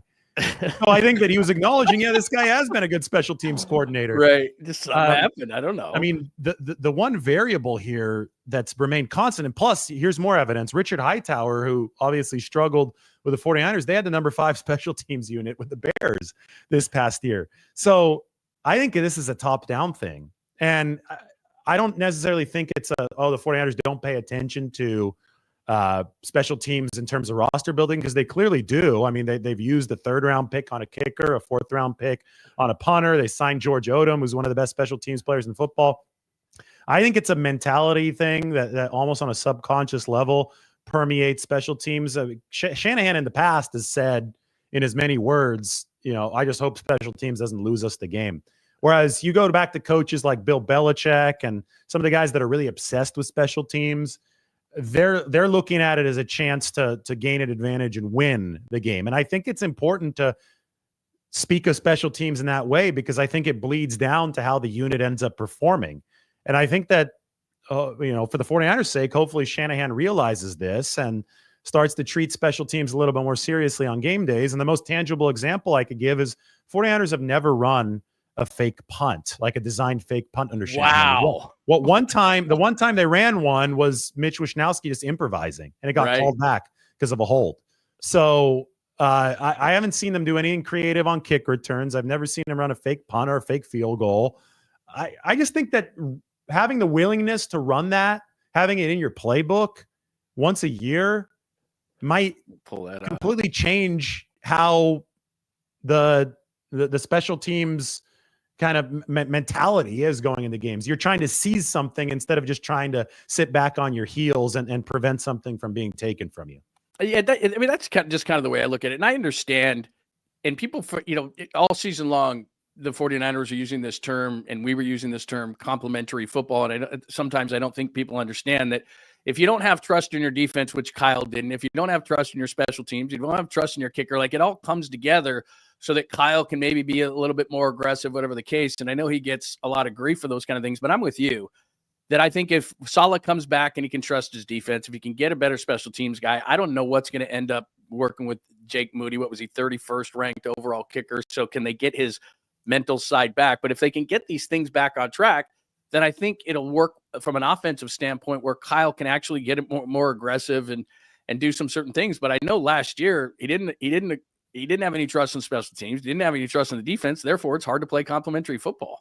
Absolutely. Yeah. And I think it's a kind of a shoot for the stars, land on the clouds kind of thing. In that, if you just, instead of right now, they're shooting for the clouds and landing on the ground with special teams. They're just saying, hey, we want to be a mid-range special teams unit. Just don't screw it up. Well, that inevitably in a hyper-competitive league is not a good mentality because you're obviously shooting for the very best on offense and defense. You would never say, oh, I just hope that our offense doesn't lose the game. You never say that about the offense or the defense, but you're actually saying it about special teams. So I really do think that it's hard to put your finger around this because everybody just wants to point at one coordinator or one kicker. And in this case, yes, the kicker was probably the biggest portion of those expected points that the 49ers lost was on Jake Moody. But you have to realize that he was 13 of 14 before he suffered his injury. He's 11 of 20 after it. And why did he suffer the injury? Because they weren't good on kick coverage. Because he got run over by DJ Dallas trying to make a tackle on kick coverage. So it all ended up being tied together, like the ineptitude of one of the coverage units. And I get it, Moody didn't have a great kickoff on that play either, but the ineptitude of the coverage unit led to the injury to the kicker. And then if in case you didn't notice, the next kicker got hurt the very next week trying to make a tackle. So that problem wasn't fixed. So this is all tied together. And then it just ends in this fiasco where you lose 64 expected points. It was literally the difference between them being a positive point differential and a negative point differential team with special teams. So it has to be addressed. No doubt. That's another thing. By the way, I just got this, so I want to pop this back up. There is the story right there that you were just talking about, and they did put in that change that likely. So there you go. David Lombardi's piece in the SF Standard. Make sure you check it out. Likely land their big fish in Robert Saleh. Here are the wild twists that made it possible. Is there anything there you can? Sorry about that. Is there anything there I want people to go read it, but is there anything you can kind of give us a tease towards in that piece?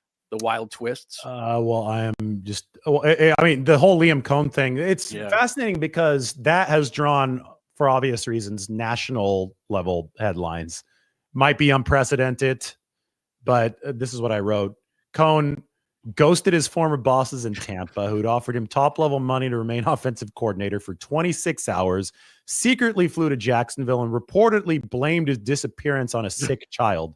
By Thursday night, Coen had agreed to terms with the Jaguars, all while Sala didn't even make a scheduled trip to Florida for his second-round interview with the team.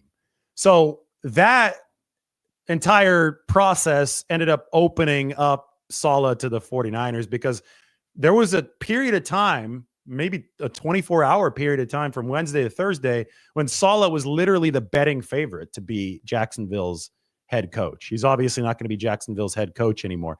And the one thing that changed, which makes it even crazier here, especially from the 49ers perspective, the one variable that changed is that Trent Baalke got forced out as Jacksonville's GM, which seems to have obviously been a prerequisite for Liam Coen to change his tune. He leaves Jacksonville saying he's out of consideration.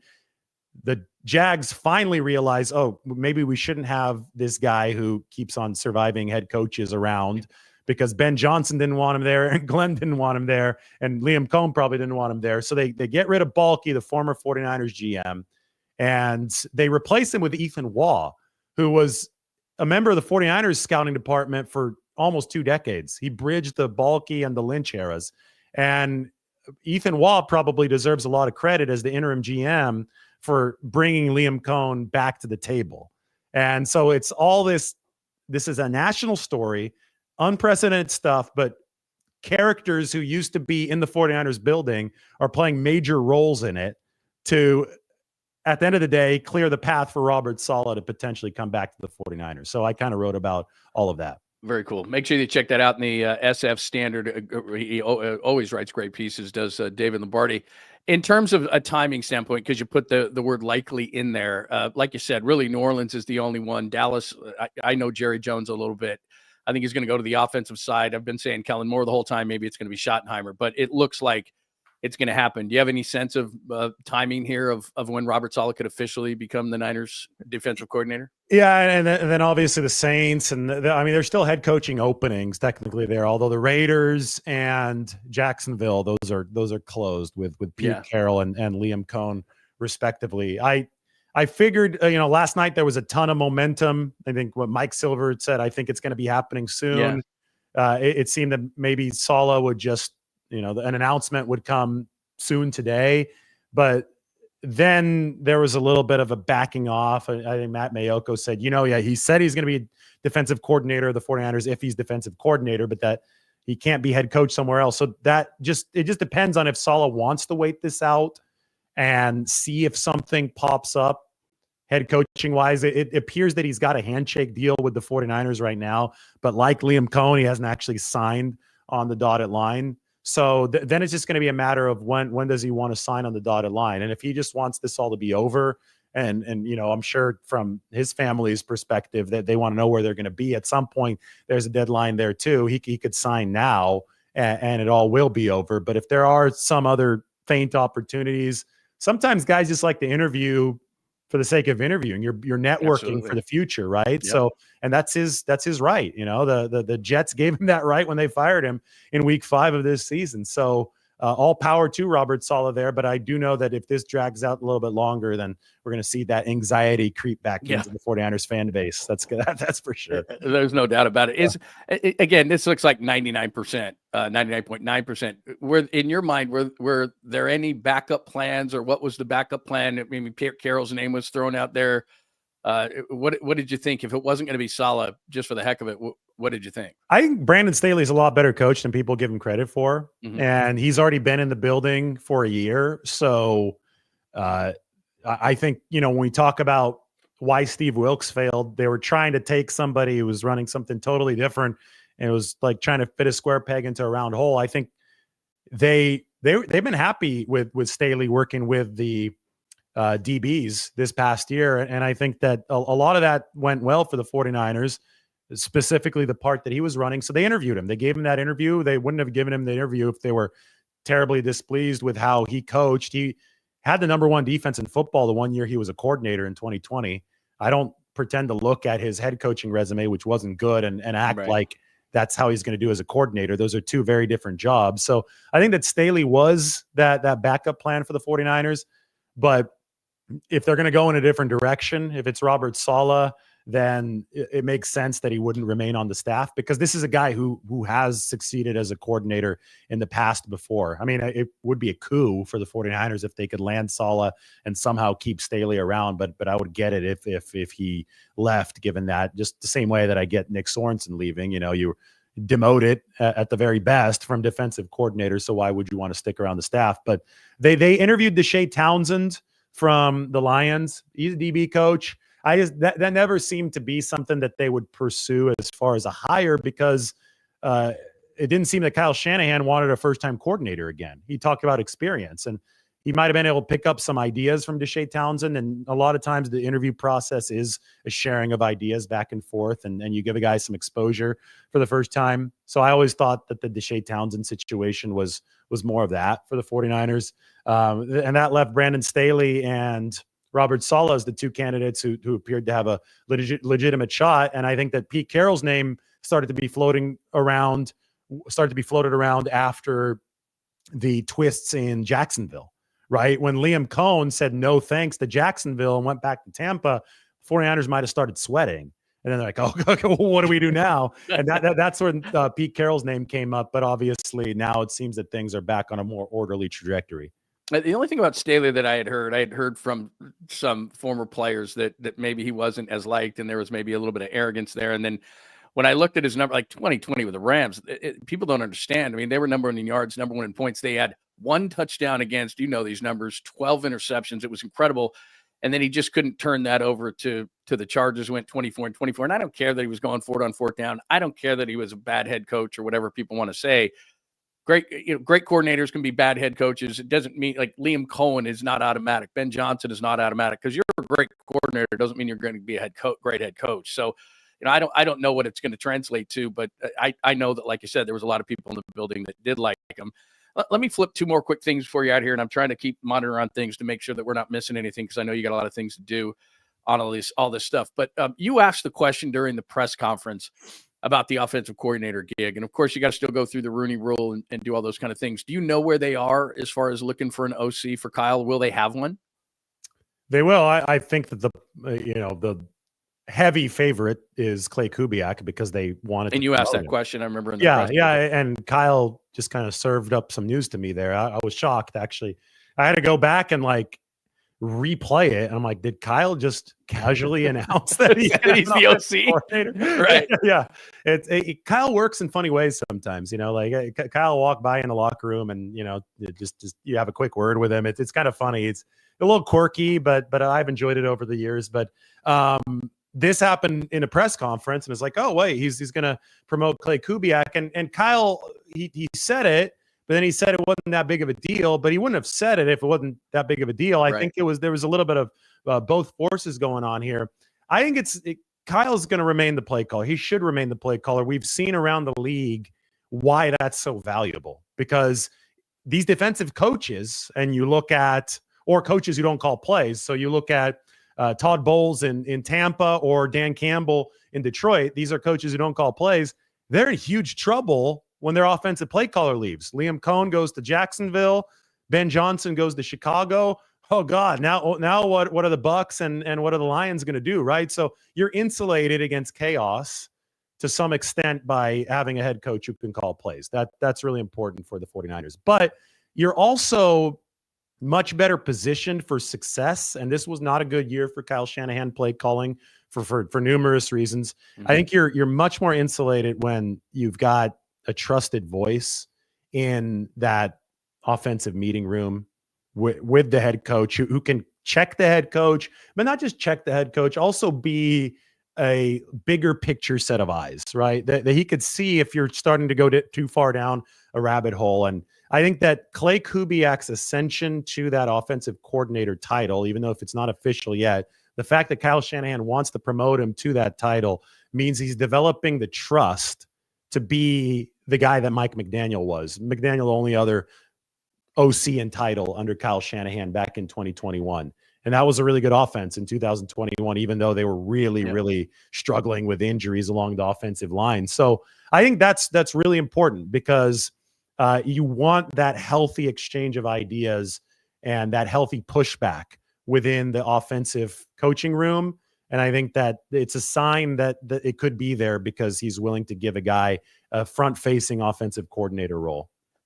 David, I'm so glad you brought that up, because I was pounding the table before you asked that question, and I was so intrigued by it, because I was saying on the show, like, you need a defensive coordinator, you need a special teams coordinator, but I said one of the things that you saw week in and week out was, I want somebody who Kyle can trust, which is the key. Kyle can trust, bounce things off of. I mentioned the same thing that you just did, a Mike McDaniel type, where especially in the red zone, I know you're missing Christian McCaffrey and all these other guys, but are you becoming too predictable? Like all these different things that if Kyle can trust a guy, what McDaniel brought, and I thought they were missing that offensively. So when you asked that question and he said Clay Kubiak, and then you had to go through the Rooney Rule, and I had heard Clay was talking to the Seahawks and different guys, so I don't know where that stands right now, but because Kyle's not going to just trust anybody. I don't think Kyle's just going to bring somebody from the outside and say, okay, I trust you. It's going to take a minute, like it did McDaniel, he knew, like it does Kubiak, he knows. So I hope that's the case, because while we've all focused on DC and special teams, and I get it, I really do think that Kyle needs somebody like that back in the building. Not, as you said, to call plays, but just somebody who's in the room where he might say, hey, Kyle, what about this? And I think that might have been missing. I think it was definitely missing down the stretch of the game against Detroit where they passed the ball There you 16 go. straight times. I mean, that was a great example of, Yep. Great game plan. They completely exposed Detroit's defense for most of that game with a balanced attack. They're running, they're passing. Obviously, like the pass game was how they're going to most hurt the Lions, but this is the NFL. And if you get too pass happy, they're going to tee off on you. They're not going to respect any of your play fakes. The safeties are going to be reading the quarterback's eyes, and eventually the quarterback is going to start throwing picks if you're passing every single down. I don't care if it's Tom Brady, Joe Montana, Brock Purdy, whoever it was. And his second pick came on a 10th straight passing play. And to me, that was just a loss of oversight. That was the 49ers, calling plays. And Kyle's like, this is working. This is great. But the whole time, Kirby Joseph on the back end of that Detroit defense starts licking his chops. He's like, they're passing every down. And on that second interception, there was a play action. And he did not even budge on the fake. He was like, this is a pass the whole way. And it was a pick, and the 49ers lost control of that game. And if you have a healthy back and forth on the sideline or up to the booth on your communication system, say, hey, Kyle, we're getting a little too far into this passing rabbit hole. We got to keep them honest. You can do that when you have a Mike McDaniel, when you have somebody who is able to, it doesn't have as much power as Shanahan, but has that voice and can have the confidence to step up and say, hey, we need to change course here a little bit. And I think that's really important for any offensive staff. Great stuff, man. Real quick, I know I said I wouldn't keep you long and I could talk to you all day, but real quick, Brock Purdy, it's not that it's going to get done. It's going to get done. But is it going to get done quickly? What do you think? I'm not sure. That might depend on the 49ers here and how quickly, there's so many dynamics. We don't even know what the salary cap is exactly yet. So that's going to come out at some point in February. I would think they were so awash in salary cap space back in 2018 when they re-signed Jimmy Garoppolo to the highest deal ever at the time that they got that done in early February. They didn't even need to know what the cap was. That was the infancy of building these version of the 49ers. So it wasn't a concern at that time. Now every dollar is a concern. So they're, I think, at least going to have to know what the cap is going to be, which is based on NFL revenue, so they could properly structure this thing. Beyond that, I personally don't think that this is that complicated. I think that the market is the market. And also, a lot of this is just an ego match because the APY is not going to be what functionally changes life for either Purdy or the 49ers, right? It's going to be the guaranteed money and the structure, which that's what you need to know the salary cap for. But we've gotten our APY answer through the fact that there are a lot of quarterbacks who are less accomplished than Brock Purdy in the 50s, including, and that doesn't include Dak Prescott, who was less accomplished than Brock Purdy, who's at 60. So if this is just a vanity kind of thing for both sides, like for the agent and for Brock Purdy and obviously for the 49ers not wanting to look like they lost the negotiation, 49ers might as well just drop that at this point because they can work with a 61 million number just as well as they can work with a 55 million number by the way that they structure this. And precedent tells us, looking at especially at the failures of a lot of these quarterbacks in the playoffs, precedent tells us with a growing salary cap and this contract having to take a certain percentage of it, that 60-61 is on the table. So I think it just is a matter of how quickly both sides kind of realize that. But every single negotiation, John, in the history of negotiations always ends up being a little bit more, I think, about the ego and about the surface level numbers than it does about the nuts and bolts. So there's always going to be that component. So the question is, how quickly do they get that component out the door and focus on the real nuts and bolts? And real quick, just because you already did a great job of this and you're tremendous with the contracts, people have to make sure that you're following David on social media. His YouTube channel is absolutely must watch, must listen. But you already did a breakdown that I think I popped it up on the screen the other day on my show. But I'm just roughly speaking here. Maybe the first year's 15 on a cap hit, then 23, then like 28, 29, and then boom, it hits into 74. But I think you did such a tremendous job with it. But I think what people have to understand and remember is Jimmy Garoppolo back in like 18 made $25 million and was the highest. And then Derek Carr got it. We've doubled since that point, doubled plus. And so by the time you get to maybe that fourth year that you laid out, you look at 74 and people want to vomit or choke, but it's like, that's going to be the going rate. I mean, that's just what it's going to be. His cap hit wouldn't be 74 that year, because by the time you hit that fourth year, it's non-guaranteed base that you can convert into signing bonus, and you surf a wave. And what people need to understand is the cap is rising.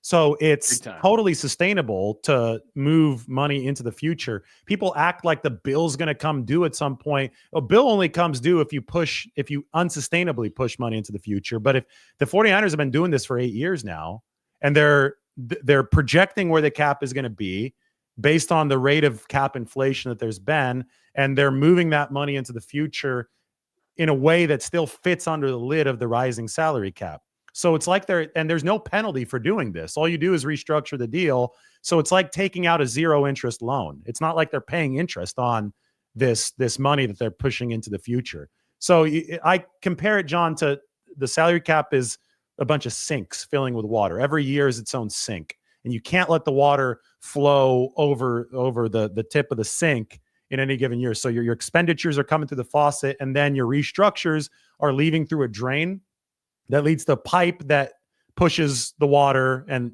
pours into faucets of future years. So you're constantly exercising flow control. You're trying to manage how high the water level is in every subsequent season. So far, the 49ers have kept the level of the sink under the top of the sink and in all these years, and I think they can continue doing that by playing the same game with Brock Purdy.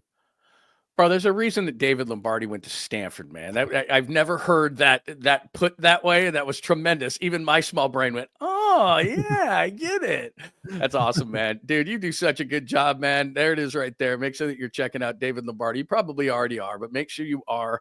Social media at David Lombardi on right here on YouTube. You do such a great job, man. And thank you. I know everybody's busy this time of year. Things are going crazy. Solid news at any time. And so thank you for taking the time, man. It's great to see you.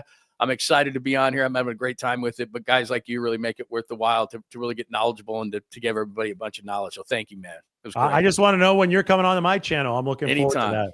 Anytime, dude. This is so much fun, and it's been just so illuminating for me, and to just have so much fun with this whole thing. It's been awesome. So thank you as always. You make us smarter when we talk to you, and I know I'll see you soon, and I'll be back down there. But thank you so much for your time and insight, bro. We'll talk to you real soon. Thanks, John. We'll talk to you soon. Man. You got it. All right. There's the great David Lombardi. And again, let me flash this up again. He's got a great page. You need to be checking it out. He makes you smarter, as you just heard there. Have you ever heard the analogy that he just made with the water going in, the water going out? See, that's what I mean. I mean, he's got it. And we'll hit you up with that real quick. We just went over the charts as well. So there's Sala. It looks like it's a 99.9 unless there's something crazy. And I did this before. And there's Sala versus 2011. Go back in the show a little bit further. And you can look at those as well. But let me just go back real quick to my wonderful graphic that is award-winning and show you that right there. So, again, Salah's not getting a gig. It doesn't look like to me. Chicago's Ben Johnson. Dallas, throw Carroll out because he's in Vegas. Schottenheimer and Moore, I think, are on that one. Salah would only be as a DC. He's not going there. He already told Matt Maiocco if it's DC, he's going to the Niners. Jacksonville is Coen, even though it's misspelled, Coen. Vegas is Carroll. That I did this yesterday, so I was pretty on point. Vrabel, Aaron Glenn, and then New Orleans, the names we've heard, probably offensive related. I don't know how Mike McCarthy continues to get jobs, but it looks like he's going to. Joe Brady is there. Flores is Brian Flores. Doug Peterson is interviewed for that job. Joe Brady is the OC of the Bills, by the way, and then Kellen Moore on that list as well. So I don't think Saleh, unless there is something that New Orleans has on the table that we don't know about, and they just fired a DC and Dennis Allen, so they might want to go in a different direction offensively. Who knows? Mickey Loomis, longtime GM in New Orleans. So it doesn't look like he's going to get a job there. Let me just pop up Maiocco real quick. You know this, but I'll do it again. Unless he ends up with a head coaching position, it'll be with the 49ers if he's a DC. Special teams, we talked about that with David Lombardi. Brant Boyer is the name. 10 years as an NFL linebacker. Nick Sorensen's going to leave the organization, it looks like. And then David Lombardi, who we just had on the show, not expected. Boyer, so you got that stuff. And then Lombardi's piece, which I just popped on where we were doing that. Are you impressed that I was able to multitask? I am. Let's see. Where is it now that I just did that? There is David Lombardi's piece right there. That is the latest from David. Make sure that you check it out from the SF Standard. 49ers likely, as he said, he added the likely, land their big fish in Robert Saleh. Here are the wild twists that made it possible. So make sure you check out and support David. He is awesome. Gave us some great insight today. All right. We did a lot of great things today. Let me just recap as we do. Episode 40, Coen's Flip. We talked about Sala special teams update. Jaden Daniels' mom. We played that for you. She doesn't want some girl getting her hooks into her boy. Rams gone, potentially Matthew Stafford. He's looking at it. I don't think he's going to retire. Cooper Kupp may have played his last snap with the Rams. Those are good things to the offseason, in addition to getting Robert Saleh. Played the Charles and Shaq for you. They can't pronounce names anymore. Mr. Post scored 20 last night to help out Steph Curry. We played for you the Mizuhara audio in which he took $200,000. He did that multiple times, and the woman was like, yeah, sure, let me help you with that $200,000. You need me to open the door for you? And random things we do throughout the show. So there you go. I don't think we have missed anything today. Did a couple of hours. Hopefully you were better informed. Oh, let me throw this up there for you real quick before you run off onto your Friday and start drinking. Did you see this thing? Bill Belichick looking good there, by the way. 24-year-old girlfriend, if you don't think money matters in life. This is beyond the money that Bill Belichick is getting paid. Must have been windy there in North Carolina that day. Look at this, $100,000 in expenses for relocating. I mean, look, I take a U-Haul across the country. I drove a U-Haul across the country on more than one occasion, but I'm not Bill Belichick. $100,000? It's going to cost you $100,000? I don't think so. $100,000 in annual expenses. Any like dinners and stuff like that, or wooing kids or whatever it's going to be. 25 hours per year of private aircraft use. If you go over 25, like if you're in the air at 25 and you got 2 hours to go, they cutting that off? Probably not. $7,500 a month for vehicle allowances. That's nice for him and his girlfriend. I mean, if you got one at like $1,000 a month, that's a lot. So I mean, 7.5. I mean, you're getting a few vehicles with that, aren't you? Chapel Hill Country Club membership. Never been there, but I bet it's nice. 4 tickets to all sporting events. He could be a big time scalper. All Carolina events. Imagine the basketball tickets. He could sell those for a pretty penny. And then access to a suite for home games, AD suite for away games. That's in addition to he's getting paid. Like he's getting paid in addition to that. My Lord. No wonder he took the job. Like I was thinking, hey, Belichick's taking that job. What is he, crazy? And going to North Carolina? I'm like looking at myself going, now I understand. My God, man. Anyway, there's Belichick. He's getting a bunch of different perks for that. That's the only other thing I didn't play. What else? I think that's about it. I think that's all the damage I could do for a specific day. Gave you everything there. I gave you everything on the board today, the chalkboard. If you're from David Lombardi's group, thank you for tuning in as well. We have a great group here every day, 8 a.m. Pacific time, Monday through Friday. We are here. We'll also here for Story of the Day. If you don't want me to tell you about all the social media places you can catch me, it's very simple. All you have to do is go to johnlundunleashed.com. johnlundunleashed.com, archives for shows, which we do, as I said, every day. Archives for podcasts. We got the blog on there as well. So everything you need, you are super served if you go to johnlundunleashed.com. On social media, we're live not only on YouTube every single day where you should subscribe so you don't miss anything, but also on X and Instagram. We are live at John Lund Radio. So there's lots of different ways you can get a hold of the show. That will do it, I think, unless we have any questions. Let me go back down to the comments to make sure that we have covered everything because I like to be super service. Thank you, Wes. Good to see you as well. Thank you. Thank you, John. Thank you. I really appreciate everybody going through there. Let's see. What else do we have?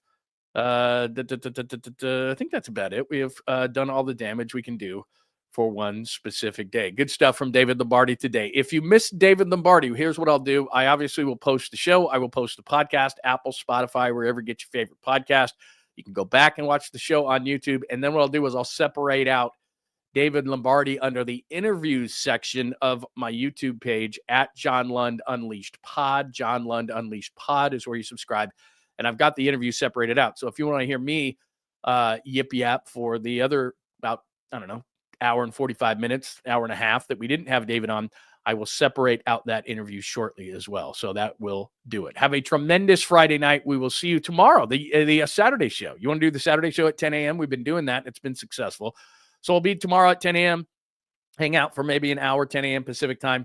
And then Monday, we'll be back as well. If there's some breaking news over the weekend on Robert Saleh or today, we'll be back on the live stream as well. Everybody, have a great day. Thanks for hanging out with John Lund Unleashed. Make sure you subscribe, like, and all those things. Have a great Friday. Thanks for hanging out with John Lund Unleashed. We'll try to be better next time, though I wouldn't hold my breath. Please like and subscribe on the John Lund Unleashed Pod YouTube channel. Watch live shows weekdays at 8 a.m. on YouTube, Instagram, and X. And make sure to have your alerts on for shows throughout the day or night. All things Lund can be found at johnlundunleashed.com. johnlundunleashed.com. Goodbye!